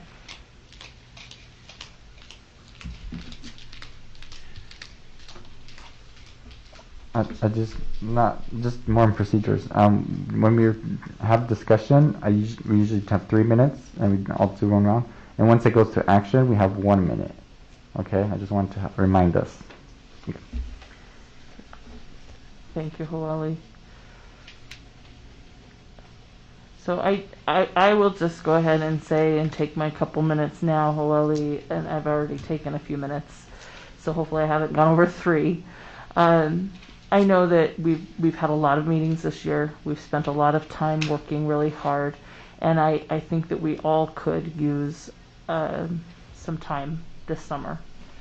I also want to be sensitive to the fact that we do have a new superintendent, and I want to make sure that we bring him on board and get him up to speed and give him time to be up to speed. And I'm reluctant to hold a planning meeting without him.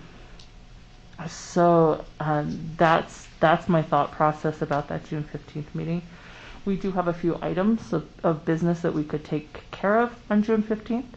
And if the board wants to do that, I think that that's perfectly appropriate. So I support holding 1 meeting in July, and then the regular adopted schedule of 2 meetings a month, except for August, December, and April. And I'll turn the time. Yeah, Christy. So I feel like I really want to encourage my other board members to speak up, because I feel like I'm always at the microphone. So come on, you guys. So I'm torn with this, because the way that I feel about the July meetings is I would like to see us give our superintendent an opportunity to come to the district and to not worry about having to put 2 meetings together.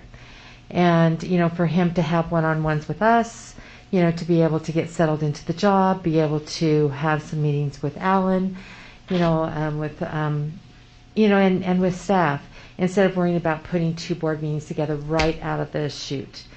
So for me, I would rather us, not look at doing 2 meetings in July, and that, the possibility of having 2 meetings in August is not appealing, just because of school starting and there's a lot that's going on in the district. That's one of the reasons why we didn't hold that second meeting in August.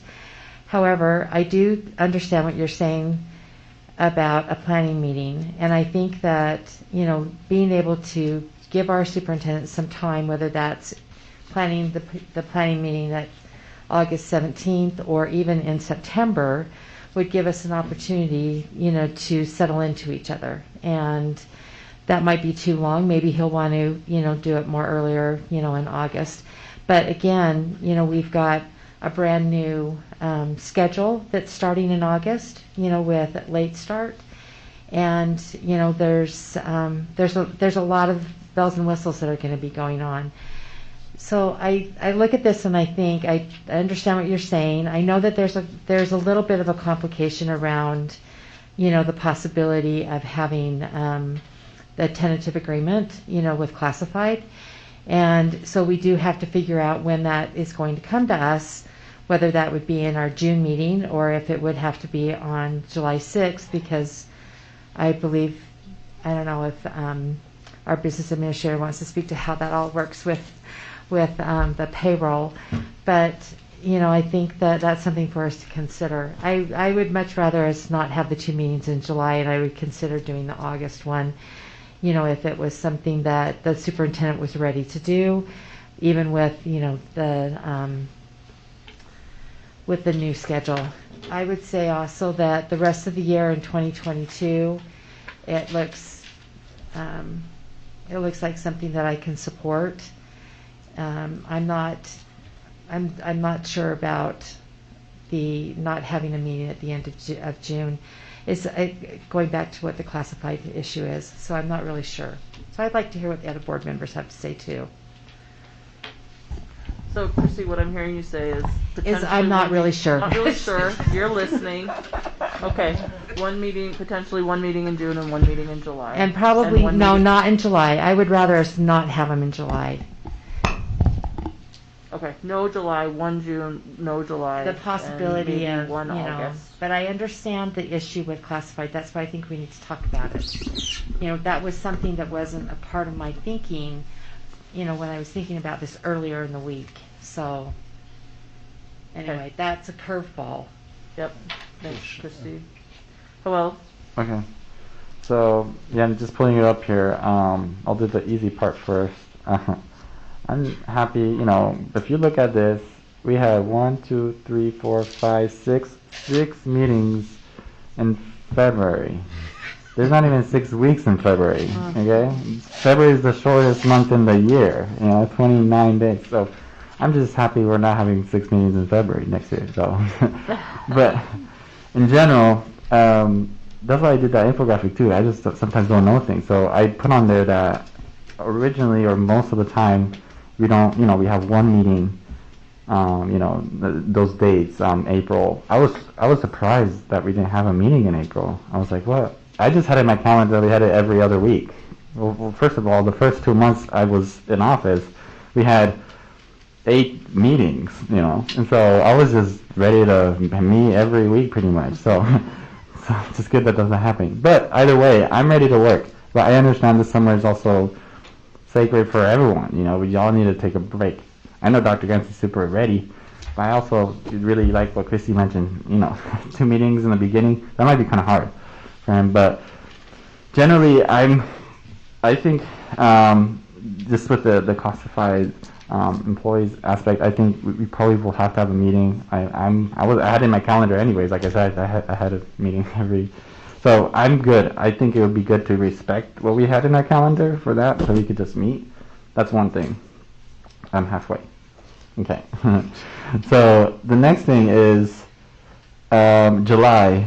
I remember when I applied to be for the vacancy, and I brought it up. I was like, y'all need to meet in July because you need a retreat to figure out, like July is an important time, and yeah, maybe 2 meetings is hard, but maybe just even one meeting with Dr. Gadsden would be helpful, just to touch bases. I know we're going to do one-on-ones, but I don't know. It seems like that's what was on here. 2 meetings could be kind of hard for next month, but I think minimum we need one with him because it's going to feel like compiled in August if we didn't have at least one. I just think that. So that's my feelings. The rest of the calendar seems nice. I'm looking at this, but there's a study session. That was my confusion. Maybe it's just a general question. On here it says there's 3 meetings in October. One that says just says study session. I don't know if that means we're not doing business at all. And why is there 3? That was one question I had. And then generally, I always liked what Catherine brought up. Always, I think study sessions are rebuilt in our things to help our meetings go smoothly, because that's helped me a lot as a new board member. That's my time. Thanks, Joelle. Other comments? Okay, I can go. Go ahead, Nate. Go ahead. Thank you, President Ford. So I am happy to keep, the June 15th meeting. I think there's a couple of things that we could probably discuss and need to make decisions about, especially knowing that we have the classified groups still out for negotiations. But I do, knowing that Dr. Gadsden is brand new to our district, I know he's been doing a lot of work, and thank you, Superintendent Madden and your cabinet, for accommodating all of the planning with him that I know that you've been doing in the most recent month or so. But I do see a whole lot of value in setting aside time to do that planning meeting and orientation with him as our new superintendent, with us as a board, to build the relationships that we need, and also make sure that we're forecasting and planning for the year ahead of us in a very productive way. Otherwise, I think the meetings and the schedule looks good for the rest of 2021 and moving into 2022. Happy to support both. Thanks, Nate. I just have a question. Have we reached out to Dr. Gadsden, see the time frame that would work best when he comes? Superintendent, you know his schedule. He's moving here mid-June. Yeah, he'll be here on the 14th of June, and he plans on staying at that point in time. That's when he's moving here. Mm-hmm. That'll be his first. Well, his first day here will be the 14th of June. I think the meeting's on the 15th. Okay. And you've all had the same opportunities I have had, to talk to him in one-on-one meetings. I know he's anxious to get started. I am sensitive to what you're saying about maybe 2 meetings being a lot in July, but I also know he's anxious to get us all together and do some of that planning as well. So whether we do that in July or August or September, it's work we need to do. And I'm really comfortable with keeping a June meeting, however you guys would like to do it. Mohammed, did you have comments on how you'd like to look at the calendar?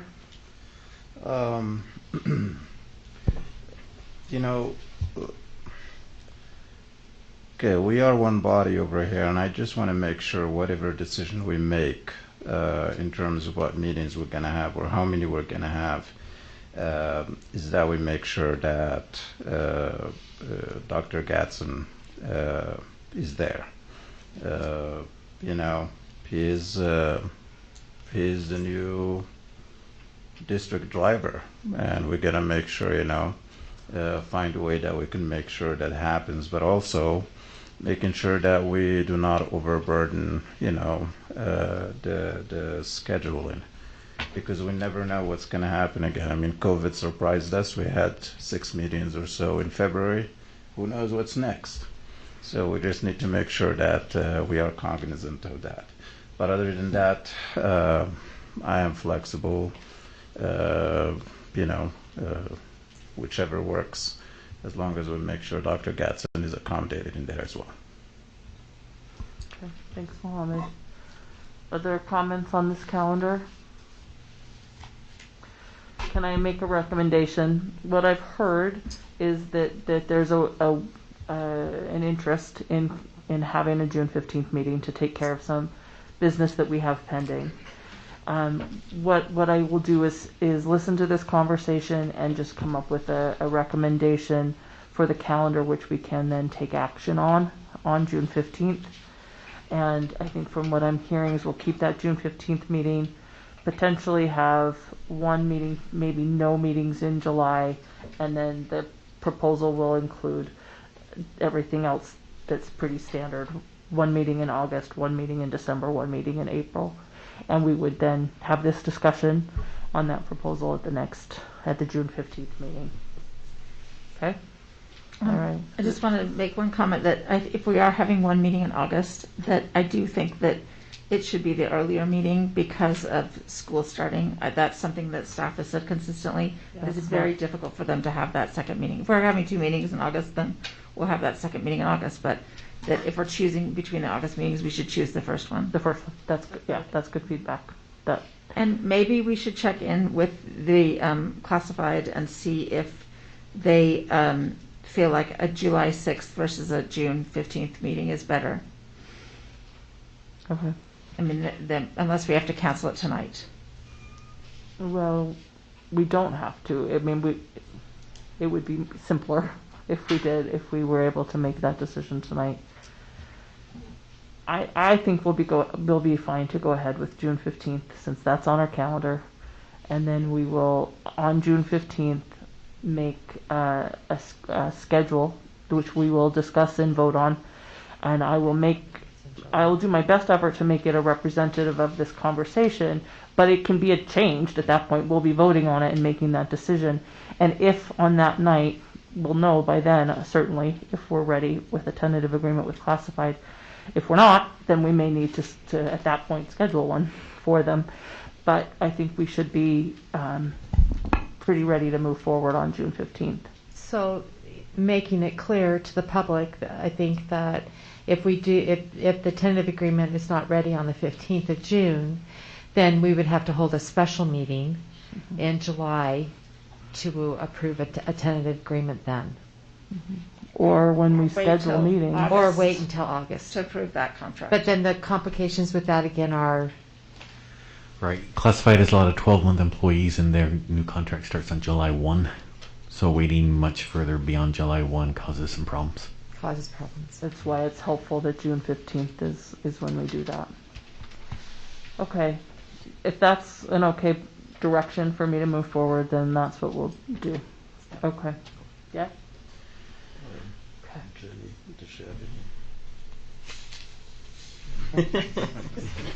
We All right. Okay, that's what we'll do. Thank you for this discussion. Could I ask a question? Absolutely. So as we're talking about the time, that we have usually started at 6:30, and I think that, we've moved our times around, whether, we meet at 4:30 or 5:30 or 6, depending on when we do, study sessions. And I think that at times it confuses all of us when we start. Like tonight, we started at 6. We had a 6 o'clock instead of a 5:30.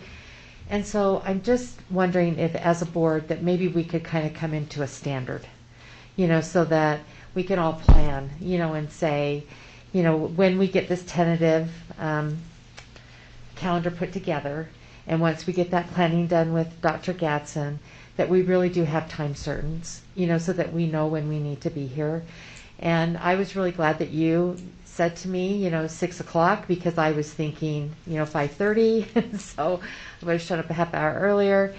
But I don't know how the rest of the board feels about that, but I would like to see us kind of hone in on a time, and and also consider, the times that that are good for all of us as board members too. I think that that's, there's multiple of us that have jobs, and I think that, we need to be thinking about how we're scheduling, those times. So could we also have that a part of our planning session? For if sure, you put that yeah. on. And that's something I think we need in that planning session, and perhaps even in the next meeting discussion. I mean, at one point when I first started on the board, the first meeting of the month was a business meeting, and the second meeting was a study session. And in the time since I've been on the board, and before I was in leadership, it had kind of changed to being a business meeting every month, and the meetings don't look that different from one another. And that's another conversation to have.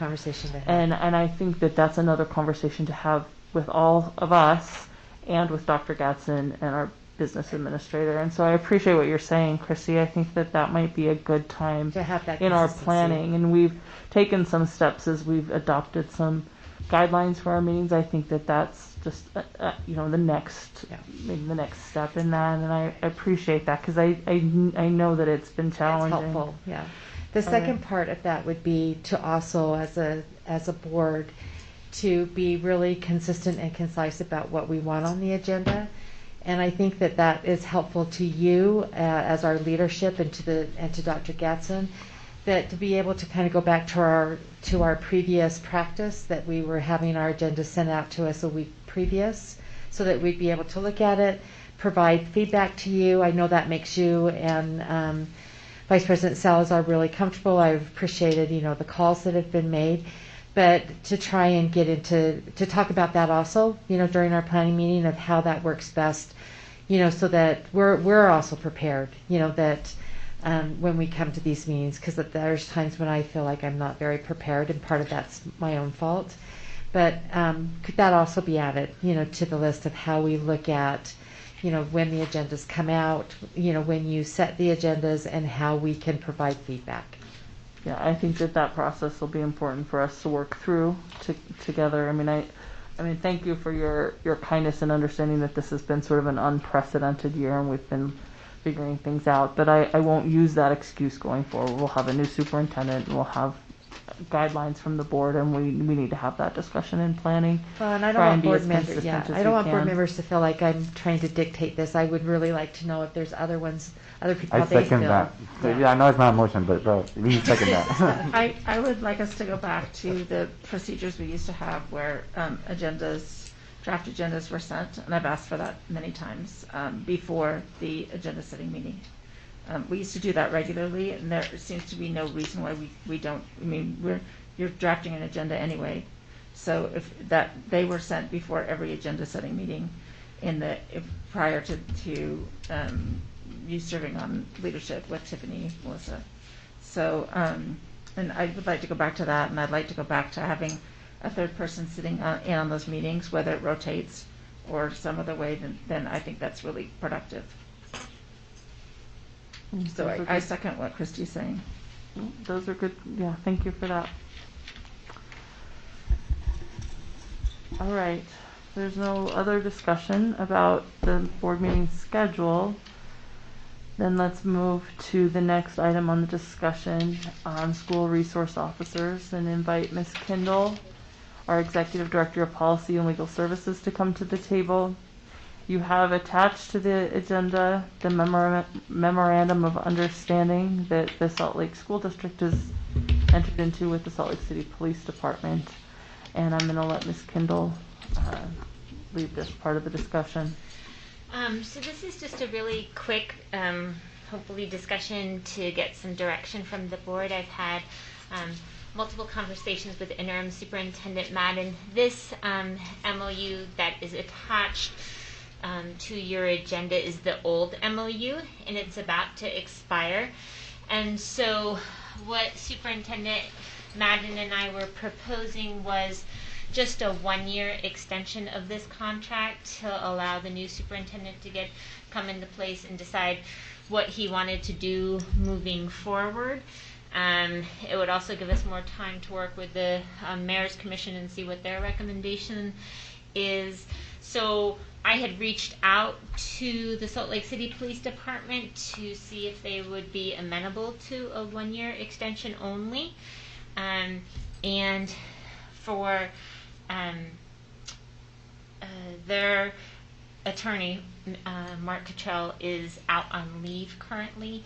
He did indicate that he would pass it up through the chain of command, but I have not heard back from him because he is out on leave. So with this coming to an end very soon, and Director Mindy Holmdahl submitting a purchasing requisition for the SROs for the upcoming year, we just wanted to get some direction from the board as to whether or not you would be amenable to doing a 1-year addition.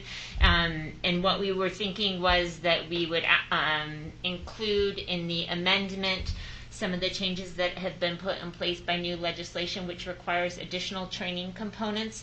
So that would be part of the 1-year extension addendum document that we created to make sure we had those pieces as well, so we were fully compliant with state law in terms of what the training requirements are.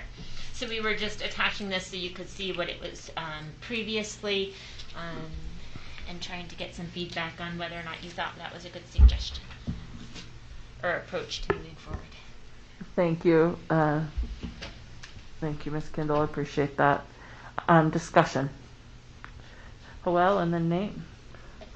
First thing, if we can make it gender neutral, it says he, she, it could just say they. like in the So line? this was done a long time ago. Okay. So it was done 3 years ago. So when we go to do a new contract, we would, but I would just be doing a addendum for like with a couple paragraphs. But I can certainly make that language gender neutral in the addendum. But it would be just a short addendum. Okay, cool. So that's one thing that I just noticed. The other thing is, I love what Sam, I know he's gone now, but I love what he was sharing. There's a lot of, I knew that, we paid half. One question I have though, did we pay half this year when even though they weren't in our schools half of the year? So my understanding, and Business Administrator Kearsley can correct me on this, my assumption would be we were invoiced for a lower percentage because we only had 5 SROs as opposed to the 10 that this contemplates. Well, we paid half of fewer SROs. Right. Okay. So we still paid the half of the salary, but we had fewer SROs serving our needs. Oh, okay. So we had 5, so we would have paid half of that 5. Yeah. Half of half. Okay. Okay, cool. So that's the other question. Yeah, it kind of sucks that they haven't responded, so I guess, I don't know if we're supposed to take action or not, but, we have a meeting next week to kind of still do it because this is for probably July 1st when it renews? Right. Well, it won't renew. It'll just expire. I think That's the fine. question was whether or not you wanted to move forward with any contract, whether you want to move forward with just a 1-year extension of this, or whether you wanted a brand new contract to be written that would be for a longer period of time. Okay, cool. That was the direction I was hoping to solicit. Okay, so, we can't, to make things easy to like extend it 1 year, we don't know clearly because they haven't responded, right?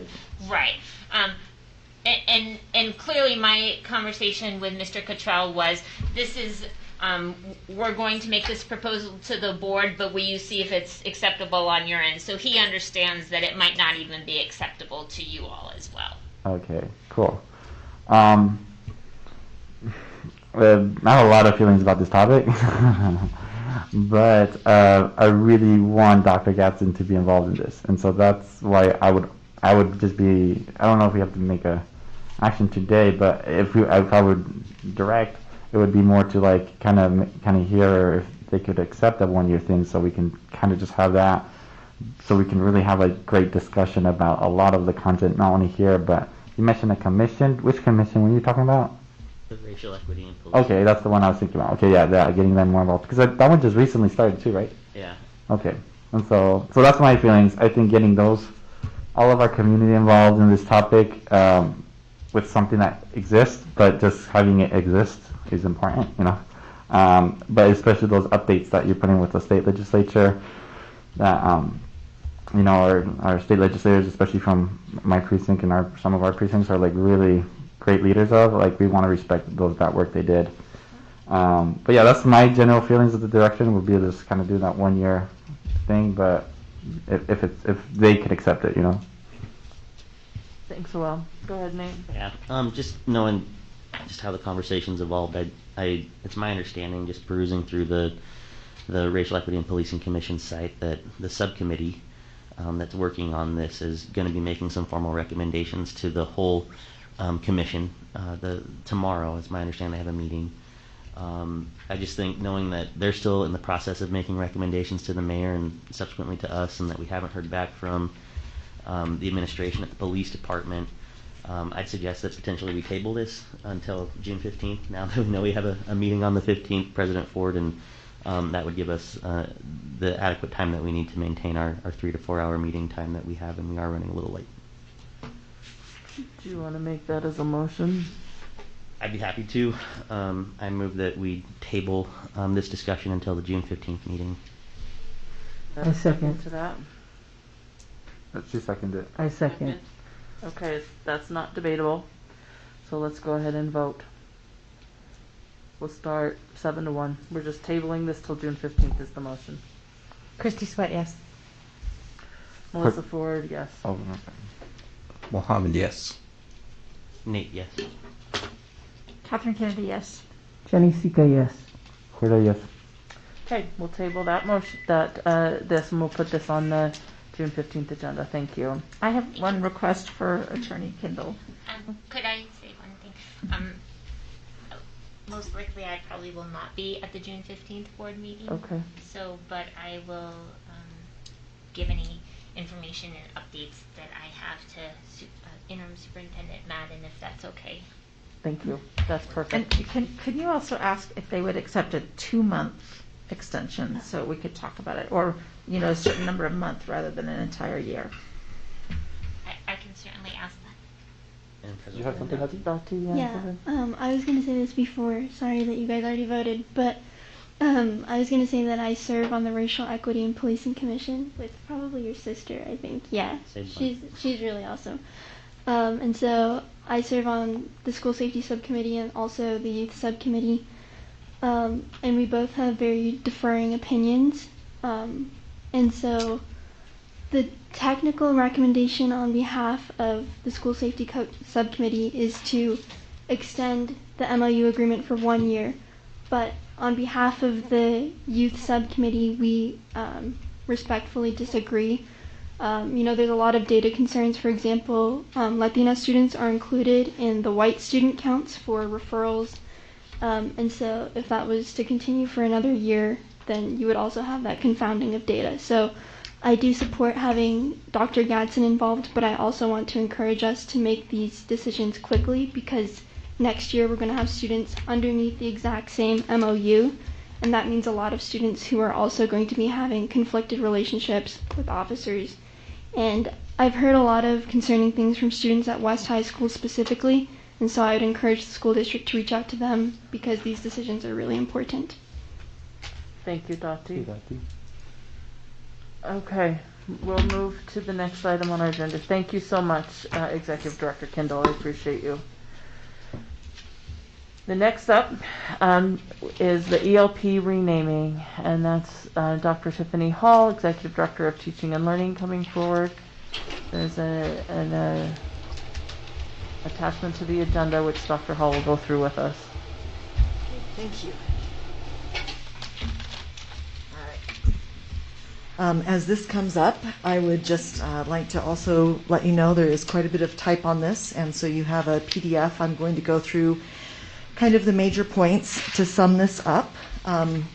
But our extended learning program, our ELP Advisory Council, has asked me to bring this information forward. It came through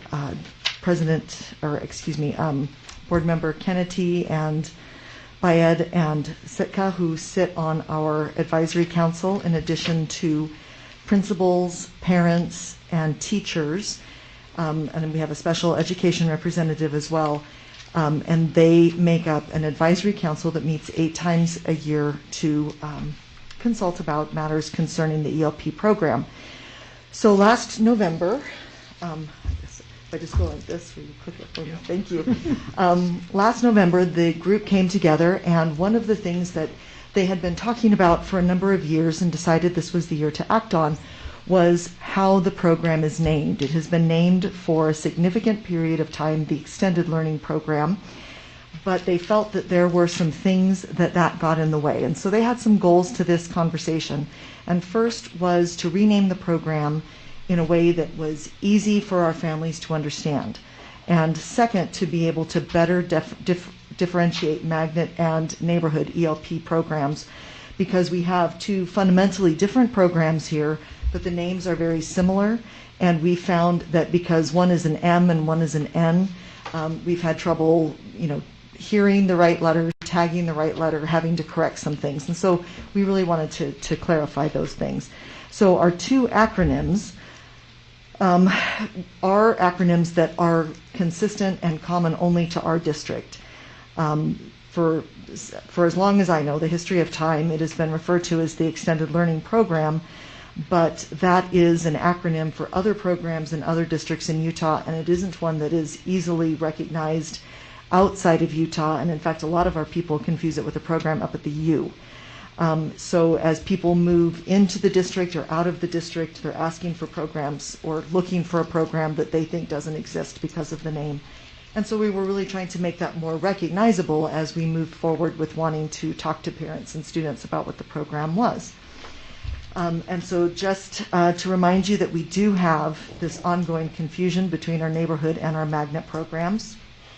Even though the names are very similar, the programs and the students they serve are very different. So the advisory council went through quite a process.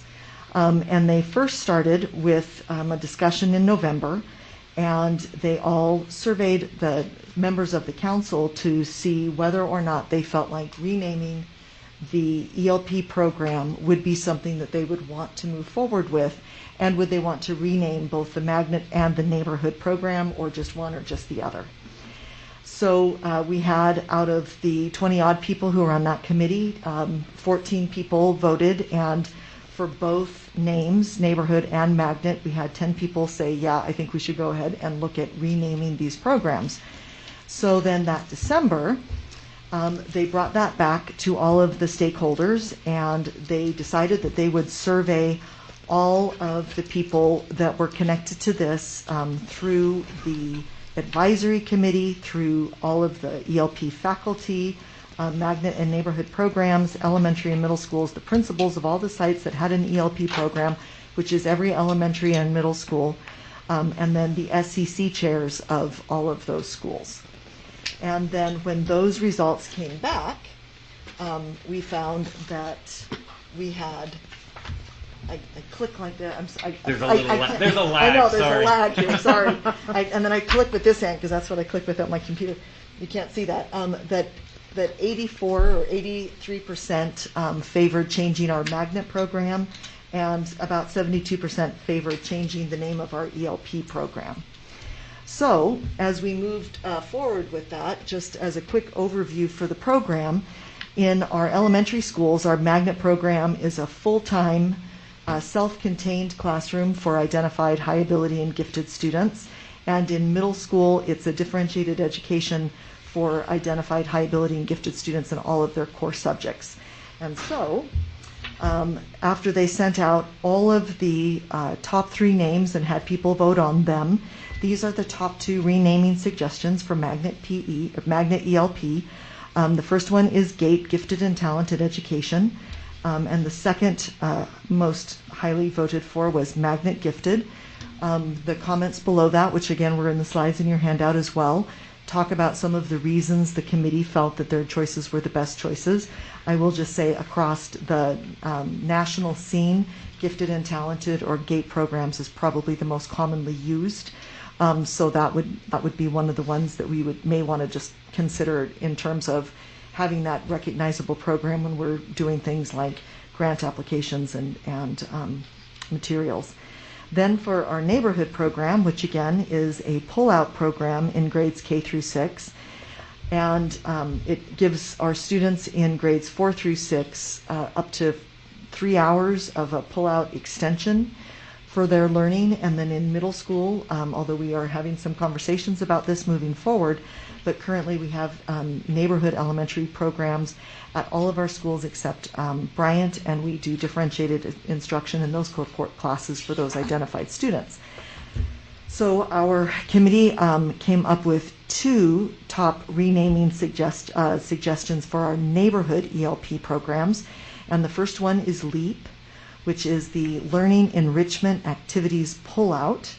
And the second one would be our neighborhood Gifted and Talented. And you'll see that there are some comments there about whether or not LEAP is more descriptive, or a neighborhood Gifted and Talented program would again become confused with GATE, even though we would lose the magnet in front of GATE.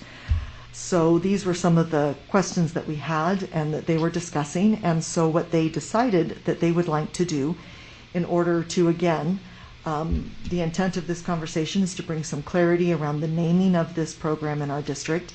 It is an historic name within our district, so we wanted to make sure that this was a transparent change. And so hence they, I believe, did an excellent job. Our advisory council chairman this year is Ann Hardgraves, and our vice chair is Crystal Black. They spent many, many hours working on the surveys, interpreting the results, putting this PowerPoint together, and really thoughtfully considering and leading a thoughtful discussion with that advisory committee, so that we could come to you and say, what thoughts do you have about changing the nomenclature of our ELP program to be more recognizable, transferable, up to date, and separating the two programs so that they are not so similar. So just our last slide is, these were the the top two suggested names for either one of the programs, and I will just now ask you for your feedback. Thank you. And I'd like to give an opportunity to our advisory committee members if they want to speak to this. We have 3 board members that sit on that committee. Happy to hear what your thoughts are about this. You go ahead, Mohammed. Ladies first. So I think that the committee has done a really thorough, careful job of thinking about this. I think that they have some really good reasons and suggestions, and I support the work of the committee. The only thing I would say is that possibly we should ask what the new superintendent thinks. And we're also in the process of appointing a new director of ELP services. And we could also ask that person what he or she thinks when we appoint that person. Otherwise, I also am very willing to go ahead with the name change tonight. They've done a huge amount of work, and I think that it would be good to recognize that work.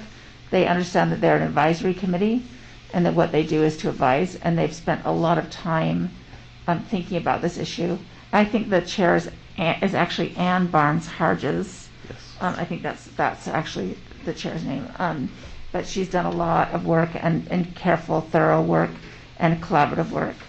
And so I'd be interested to hear about the changes that you think might be coming in the program, and just encourage you to bring any changes that you're thinking about for the program to the advisory committee, and also that those kind of changes that you refer to would be as transparent for the district as a whole as possible. Absolutely, and we did present some data about our middle school programs at one of the advisory council meetings, and we are moving forward with some ideas of how that could be in a restructure, but that's not tonight's topic. Right. Just would like everything to be transparent for the communities and for the district advisory council, so they're consulted and are allowed to advise. There are a lot of people that have a lot of qualifications on that committee. So I think either way that the board wants to go, I would support. Thank you, Catherine. Other advisory members? Jenny? Go ahead. Also, ladies first. Yeah. Ladies first. No, I'm just going to echo what Catherine said. These advisory committees have put in a lot of work, and I think the name's awesome. I don't think I'm that type of person who bothers with the name, and so I think what they've, their history and all of, this research that they've done, I trust what they're doing, and I'm okay to go forward and move forward with voting for this name. My other concerns about the ELP is probably for a later meeting, but yeah, this is fine for me. Thanks. Yeah. Thank you, Jenny. Mohammed? First of all, it's been like an honor to be a part of the committee, and such a committed and very passionate parents, and just like parents basically being there and trying to figure out what is something that would work for everyone across the board. ELP, you would ask people who have their kids in the ELP program, they do not know what ELP is. If you ask them, break down the abbreviation.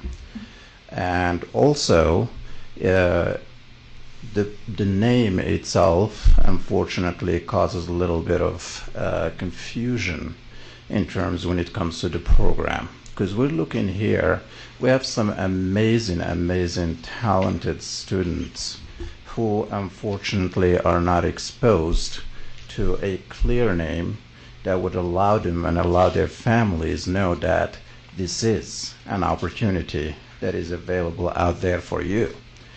It's not just about being gifted or being genius or any of that. It is about, this is an opportunity given to you here in this community, in this school district, and here you have it. So that's one thing we're trying to really avoid, and hence the reason behind the name change. So GATE is nationally and internationally recognized name, and on top of that, if it's easy to translate to so many languages. Just the abbreviation on its own.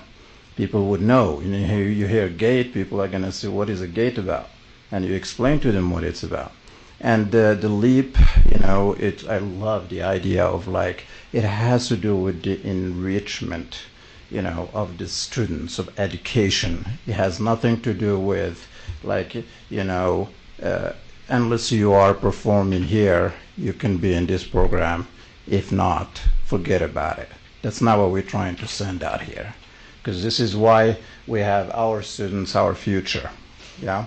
And that's what we're trying to do over here. So I personally, support the name GATE and LEAP because it communicates across the board, and it'll open doors to so many other talented students in the marginalized communities.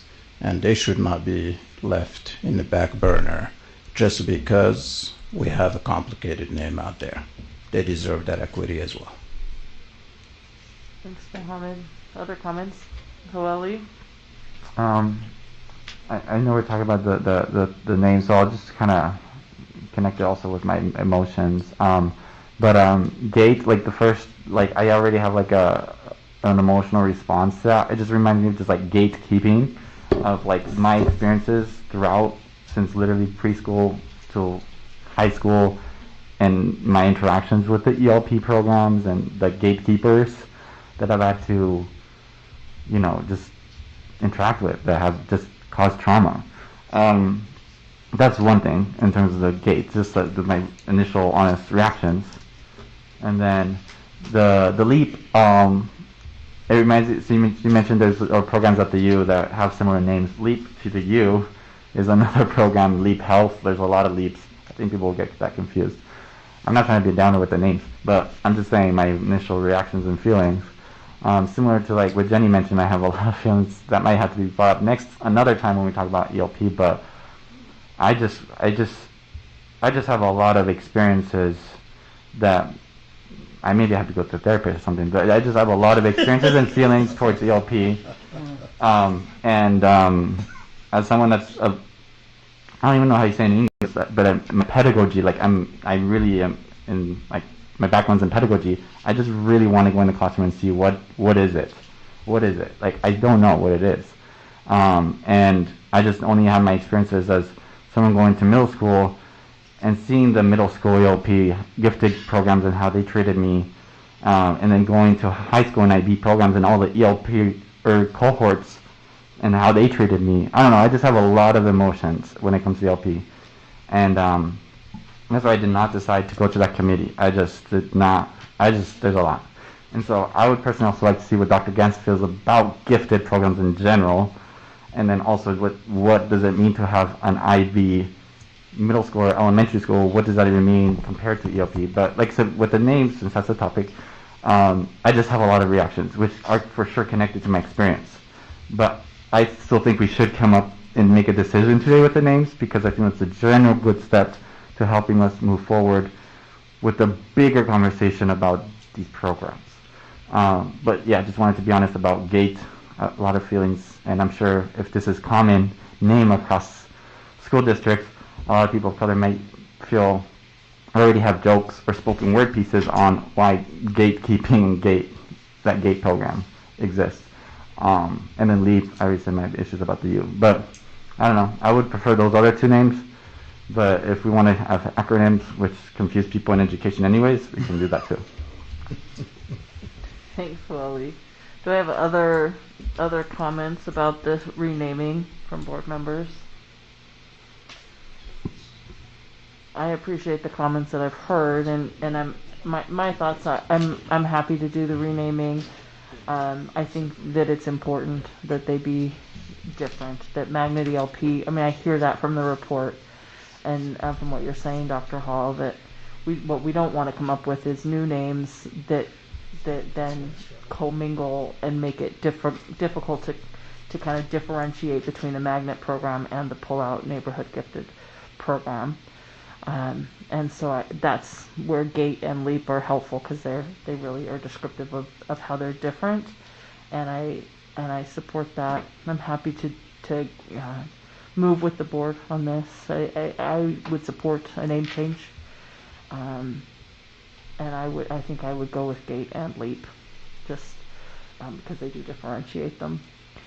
But we're here for discussion. We don't have to take action, but if anybody would like to make a motion to do to move this to action, I'm happy to accept that motion.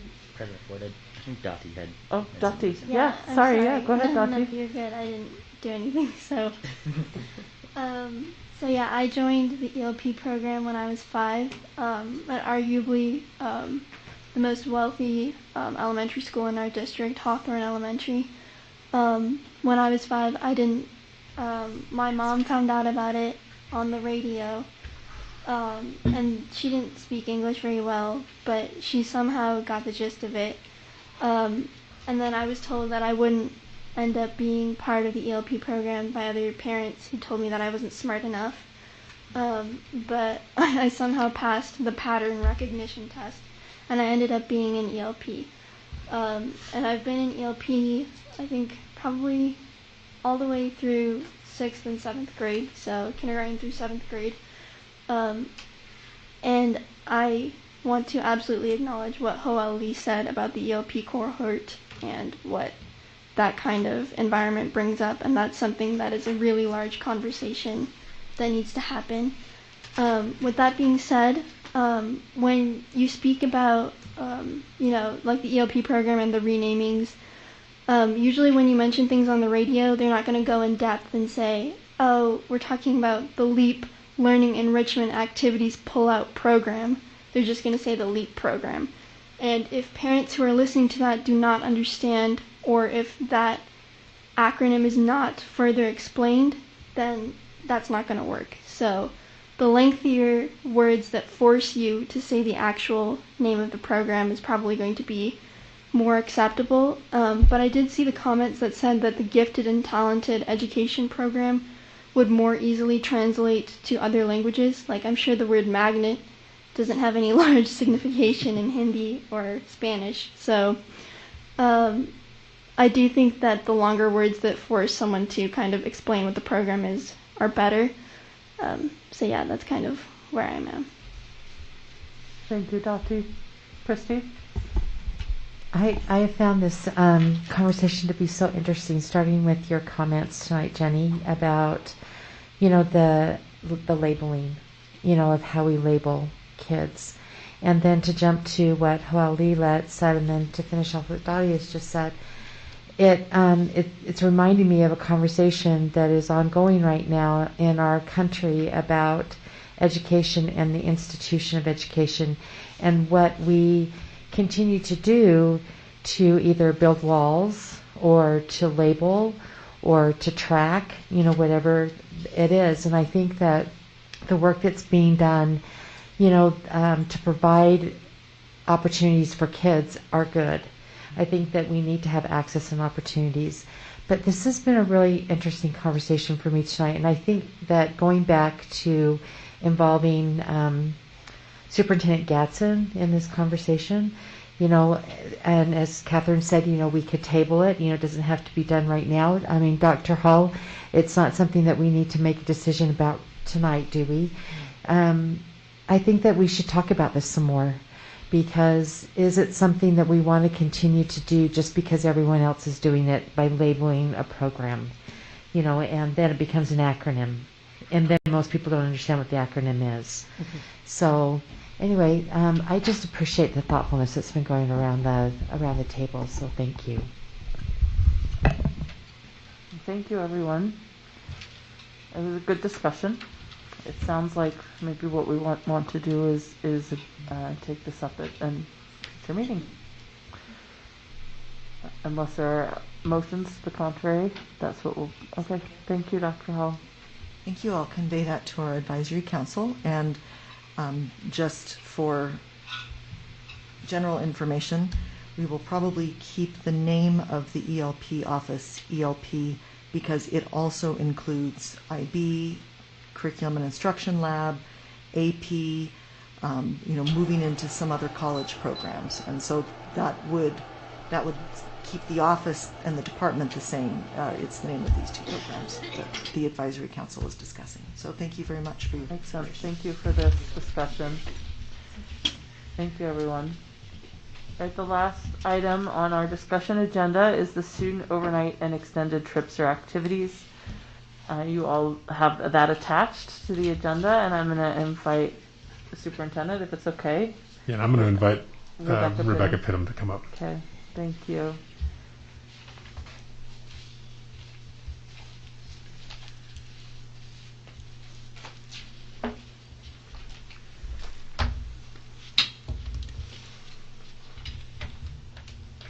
I think we normally do this at a different time of year, but right, this has been certainly an odd year. And I think we got to a point where we decided we needed to go through and do the plan-to-plan, record the overnight trips. And there may be, we don't know what next year is going to hold, but we wanted to at least go through this process so that we could be prepared and that if things go well, that we would be able to conduct these trips. So Becky has had all the schools do the plan-to-plan. She's included that in the packet, and if there are any questions, I think we can take those questions now. Okay. Did you want to add anything, Becky? Sure. I was just going to, can you hear me? Yes. I just wanted to start by saying it's important to note that they won't take every single one of these trips. What our schools do and our teams and our clubs is our teachers is they look forward, forecast, right? That's what we call plan to plan, right? So that's really important because there's some of these where they're just lined up. They won't be able to go on all of them. We follow the fee schedule, which is also why I sent you the fee schedules on, I believe it was Saturday, just in case you wanted to go over those. Very mindful about the fee schedules, about policies, making sure that every, I is dotted, T's are crossed. So we've gone through these. Multiple sets of eyes have been through all of these.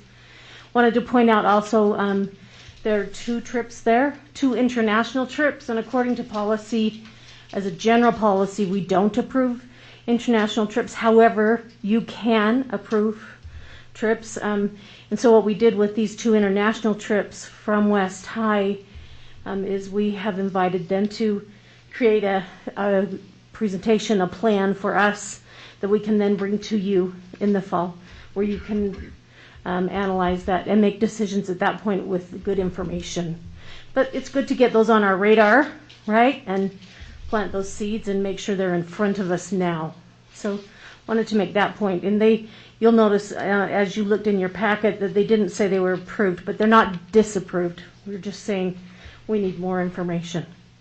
Everything else was approved, and we actually went through trip by trip, and if there were problems, I called each of the principals and walked them through what we had to do to make the changes. So these are good to go. Thank you, Rebecca, Superintendent. My understanding is that what you're looking for is the board to take action on these trips. Correct. Okay. So before we this time around, and that's because we had Backman. A couple of years ago that did take a trip with kids. It was a science exploration trip, which was fabulous for them. Their Indian Hills heard about it. They got on board. So I think you're going to see that grow over time. Okay. So I could get the word out there Yes. and say, Yes. hey, this is available for you guys. Right. Well, and the other great thing is that as our schools do attend trips or camps that are productive and useful for them, then we want to share that with administrators, right? We share that with each other. Right. They can be models for others. But Yeah. you're right. Someone takes an initiative at the school. Yeah. Right. Whether it's an administrator or a teacher or whatever, and says, we need to do this trip with these students for these reasons, and this benefits their education. Yeah. So, I mean, having these models for them to work off of, I think, is beneficial too. Yes. Good. Well, and we can piggyback off of that. It's great thinking and sharing that with us is then at our DLC meetings, at our administrator meetings, then as these groups go on these trips, it would be a good idea for us to have those principals with those teachers present to us so that the other principals see those opportunities and say, hey, I'm going to take that back and we need to participate in something like that. Yeah. Thanks, Jenny. Thanks, Becky. You bet. Other comments to this discussion? I have a couple. Mohammed? Just a couple of questions. So I'm looking here, SLCSD, it says number of requests 14, but there is nothing in there of approval or so. It's number 5. You didn't put in Oh, there, you I know, recommend approval. we just on missed that one. it. We recommend approval. All right. And my other question is about the international travel. Yes. Was this something, is this the first time we're having this request, or has this been submitted before? And These denied? particular requests, this is their first time, but we have had international trips before, so there is a precedent for that. Okay. But they present their plans. They present how those plans match the curriculum. There's a purpose for it, and they're valuable trips. The ones that have been approved in the past, of course, were valuable for our students. Okay. All right. Thank you. And I just would encourage us to think really carefully about those trips and lean towards approving the international travel. Encourage the other high schools to do it. Our world is getting smaller, and not literally, but figuratively. And we should encourage our students to reach out and have these experiences. So I'd like to see those go forward, and I appreciate the fact that you've kept them in limbo right now. That's great. And the other thing to know about at least the West trips is that there probably are a number of debate trips, and they won't take all of them. So there are 31 requests. But my experience is that the debate coaches request all the trips and then only take a portion of them. And that may be true for the other high schools as well. But then they don't have to go through the process. And the process is as Ms. Pittam has described, but it also has to go to did you say it has to go to the SIC? Oh, yes, has to go to SIC and SCC. SCC, so it has to be approved first by the SIC and then by the SCC. So they go through a school screening process really, really carefully too. And they talk about it. And I've seen our SCC, not often, but once, maybe twice, turn a trip down that they thought was not a legitimate trip, and that they also were worried about who was supervising it. So they do take it really seriously. Yeah, I've seen that too. Well, and once a trip is approved, once these are approved, then there's a whole nother list of what they've got to do. If you look in your policies, once that's approved, then there's new steps that they have to take. So we're very careful. We're not just saying go, go, go. We're saying, well, let's have these trips when they're valuable. And for some children, for some students, these are life-changing experiences and should be, right? Thank you. Other comments from board members? I would be willing to accept a motion to move this to action. I move that we move the student overnight and extended trips or activities to the action agenda. Do I have a second? I second. Okay. Any discussion to moving it to action? I do. I just have a quick question. When we move it to action, we're approving these trips. Are we disapproving future trips of other? Okay. They can make special requests. That happens throughout the year. Yeah, we'd like to bring a whole nother set in the fall. In the fall. Okay. Okay, I'm ready. We're voting, and we'll go 1 through 7. We're voting to move this to action. Orle, yes. Jenny Sika, yes. Catherine Kennedy, yes. Nate Salazar, yes. Mohammed, yes. Melissa Ford, yes. Christy Sweat, yes. Okay. So that's moved to action. So now we will move to our action agenda, which only includes the student overnight and extended trips or activities. I will accept a motion. Do you need to go to bed? Okay, just making I don't know if you have an AP test or something. Okay. I move that we approve the let me see here, the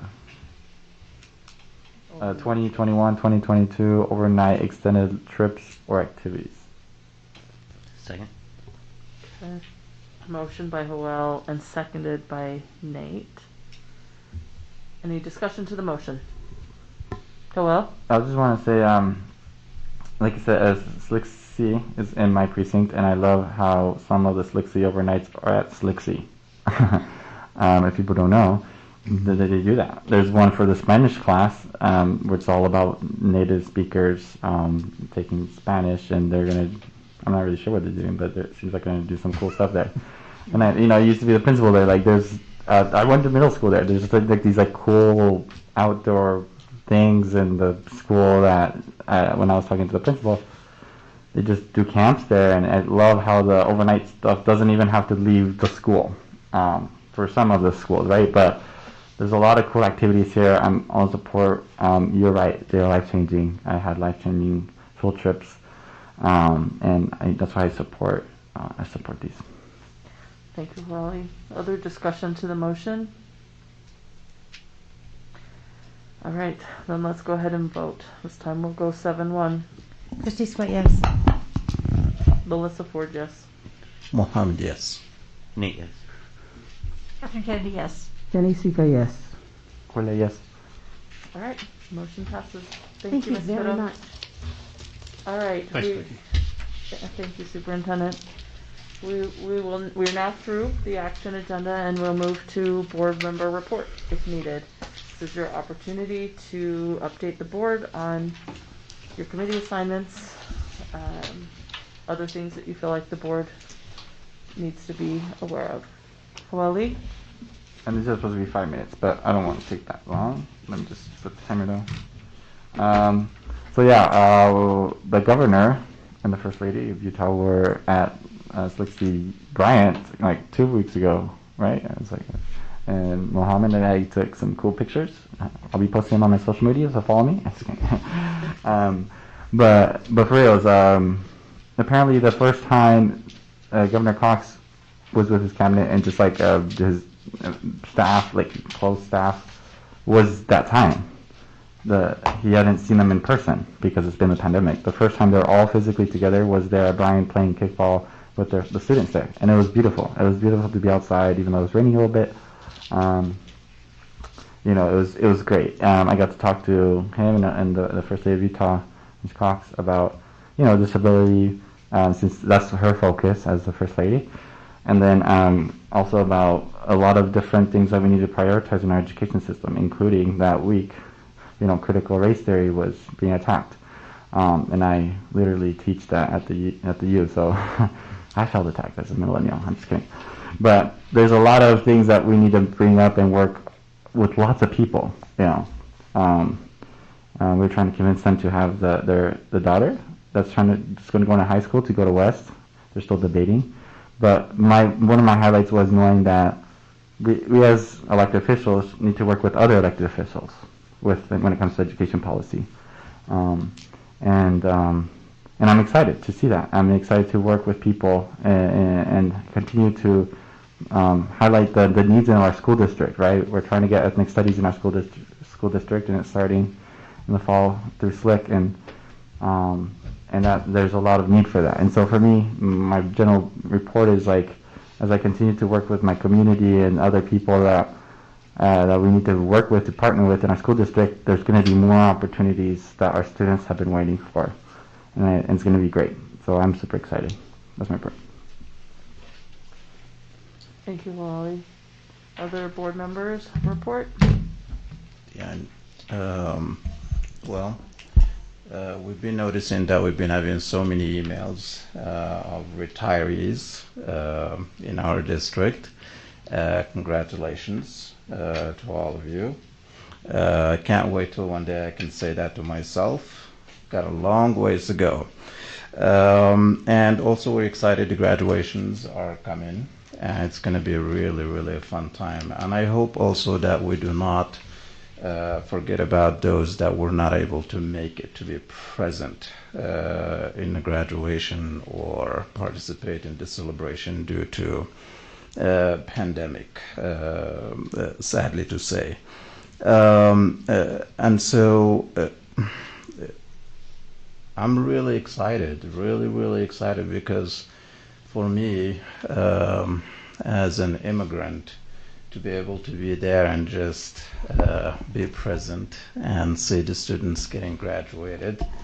And that's dear to me because, for me, where I've come from, graduating from high school, it's you make it or you lose face. If you don't make it, you're really embarrassing your family, period. And so it's just like such a dear thing, and we should be all proud of all the students that are making it. And I'm proud to be here and be, an instrument in helping our students get that happening. And thank you everyone for, being here, and sincerely appreciate everything and for trusting us with the opportunity to continue to serve our community. Thank you. Thanks, Mohammed. Christy? I think that we've had a good meeting tonight with some great discussions, and there's just a couple of things that I wanted to touch on. I've really appreciated, and I said this last time, that our school community councils have really been heroes this year. They've stayed connected, they're listening to their students. And, obviously it's been an unprecedented year, but it's been interesting to me, the conversations and the calls that I've had around graduation this year. And I think that it might be time for us as a board and as a district to look at how graduation really looks. All those years ago when we decided to stack them at Huntsman, it was for convenience, and families could meet out on the lawn. And as Ms. Pinham went through earlier today, it's different. The one thing that just keeps coming up, although we thought it was going to be this really horrible thing last year, that our kids weren't going to be able to, walk across the stage, we ended up having these amazing celebrations that were happening across our district in our schools. And that was because we turned it over to them. And they made that decision of what they wanted graduation to look like. And so I think that, to have that conversation about what does graduation look like, and why we have chosen to do the things that we've done in the past, is it necessary to continue to do that? So I was surprised by the phone calls that I got, and appreciate that there were some changes that were made up at the Huntsman Center, but also to really think about, is this what we want to continue to do? So I throw that out there for us to, kind of munch on and think about, and possibly maybe even in our work meeting. I also wanted to thank our business administrator, Alan Kersley, for the work that he does around our budget. It's not easy, and I think I know that the work that goes into it is long hours.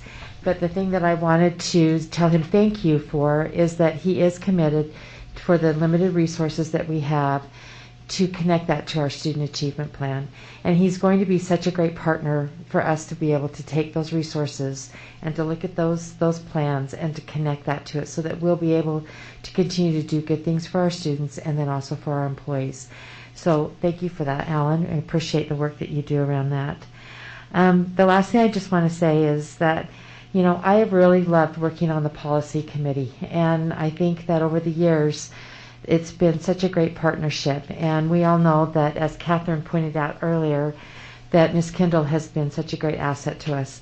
But one of the things that I know it's sort of a boring topic to talk about for a few minutes, but we have our policies set up in such a great way that we have other districts looking at them. With one click, you can find, the rules and regulations from the state office.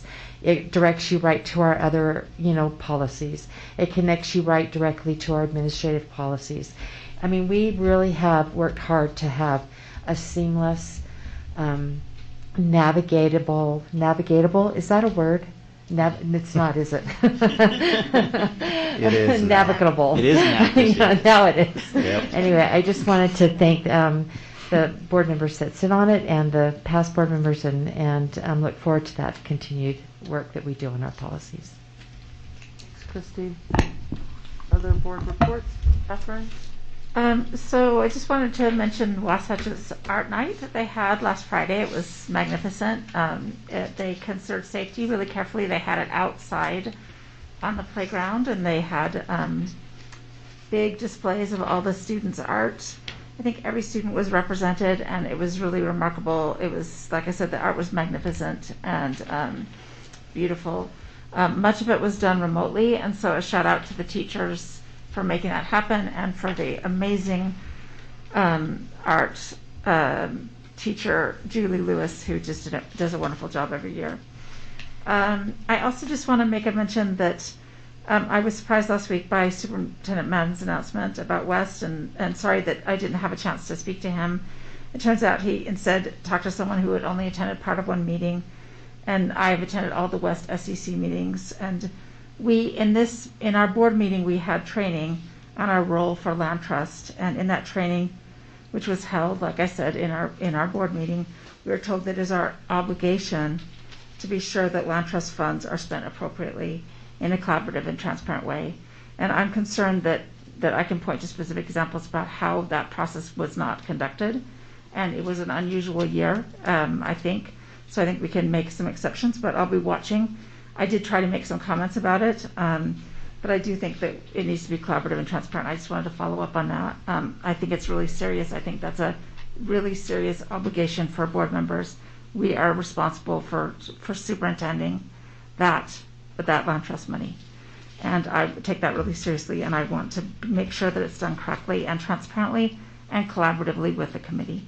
We may have confused some of our SEC chairs by eliding the TSSA monies with the and TSSP, the plans that go along with that, because we may have implied in past times that the superintendent or the principal of a school is responsible for all those plans.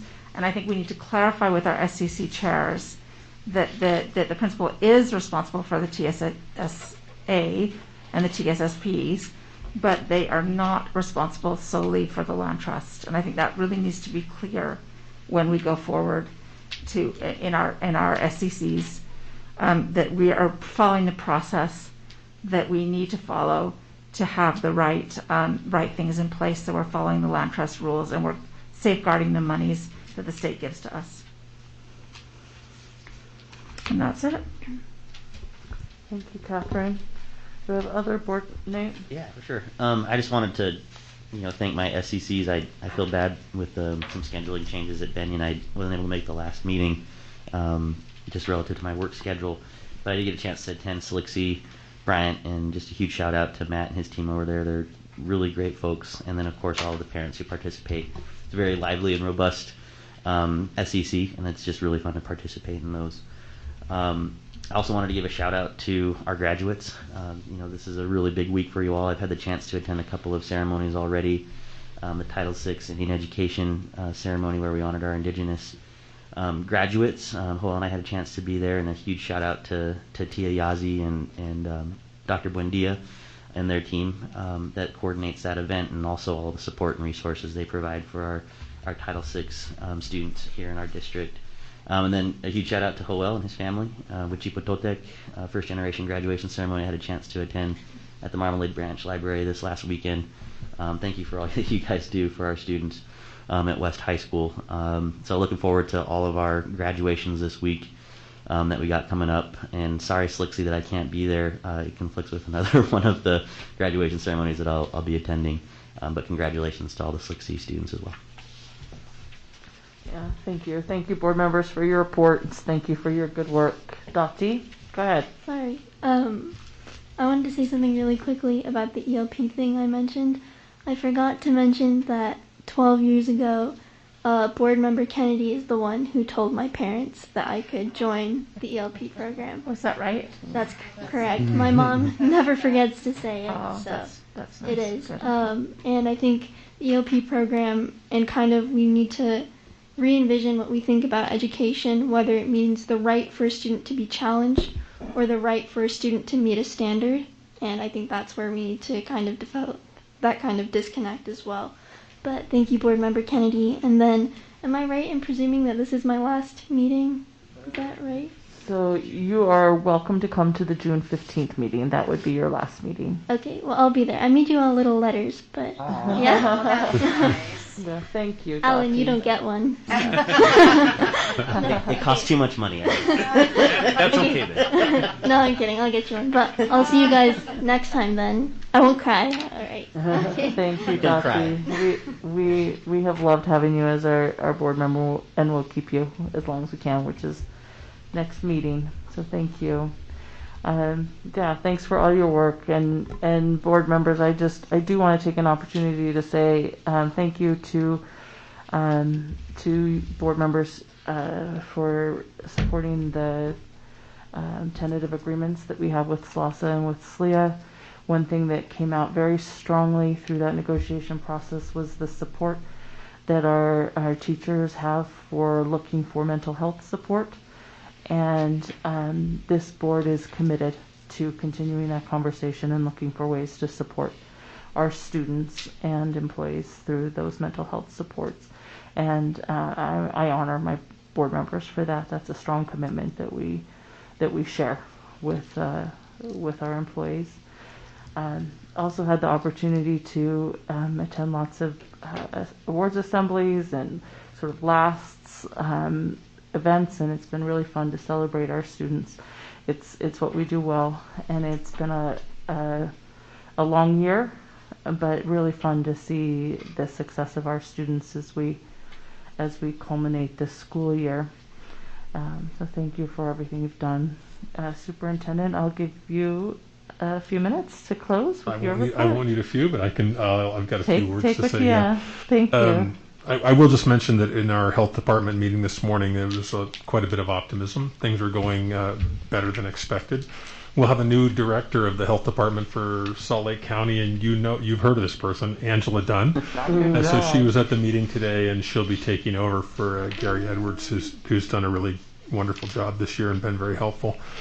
Of course, they're still encouraging vaccines, and we want to keep things moving in a positive direction. This being the last board meeting before graduation, too, I just want to send out a thanks to all the employees of the district that helped navigate I guess I'll call it a unique year. It was unusual. People showed their resilience and their adaptability, and I appreciate everything that all of them have done helping us get through this. It was a tough one.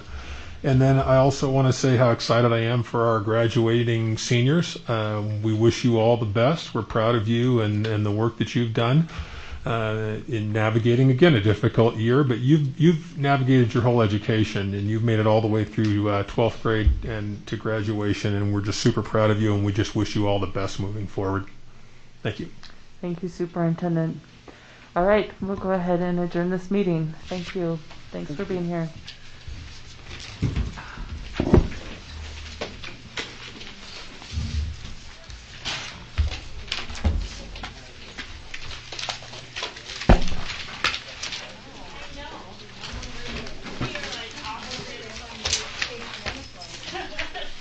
Melissa, if you and Nate just have a minute, maybe you can talk after. Yeah. I'm going to go put this back here. I'll just make sure I can use it. No, that's great. Oh, congratulations. That's wonderful.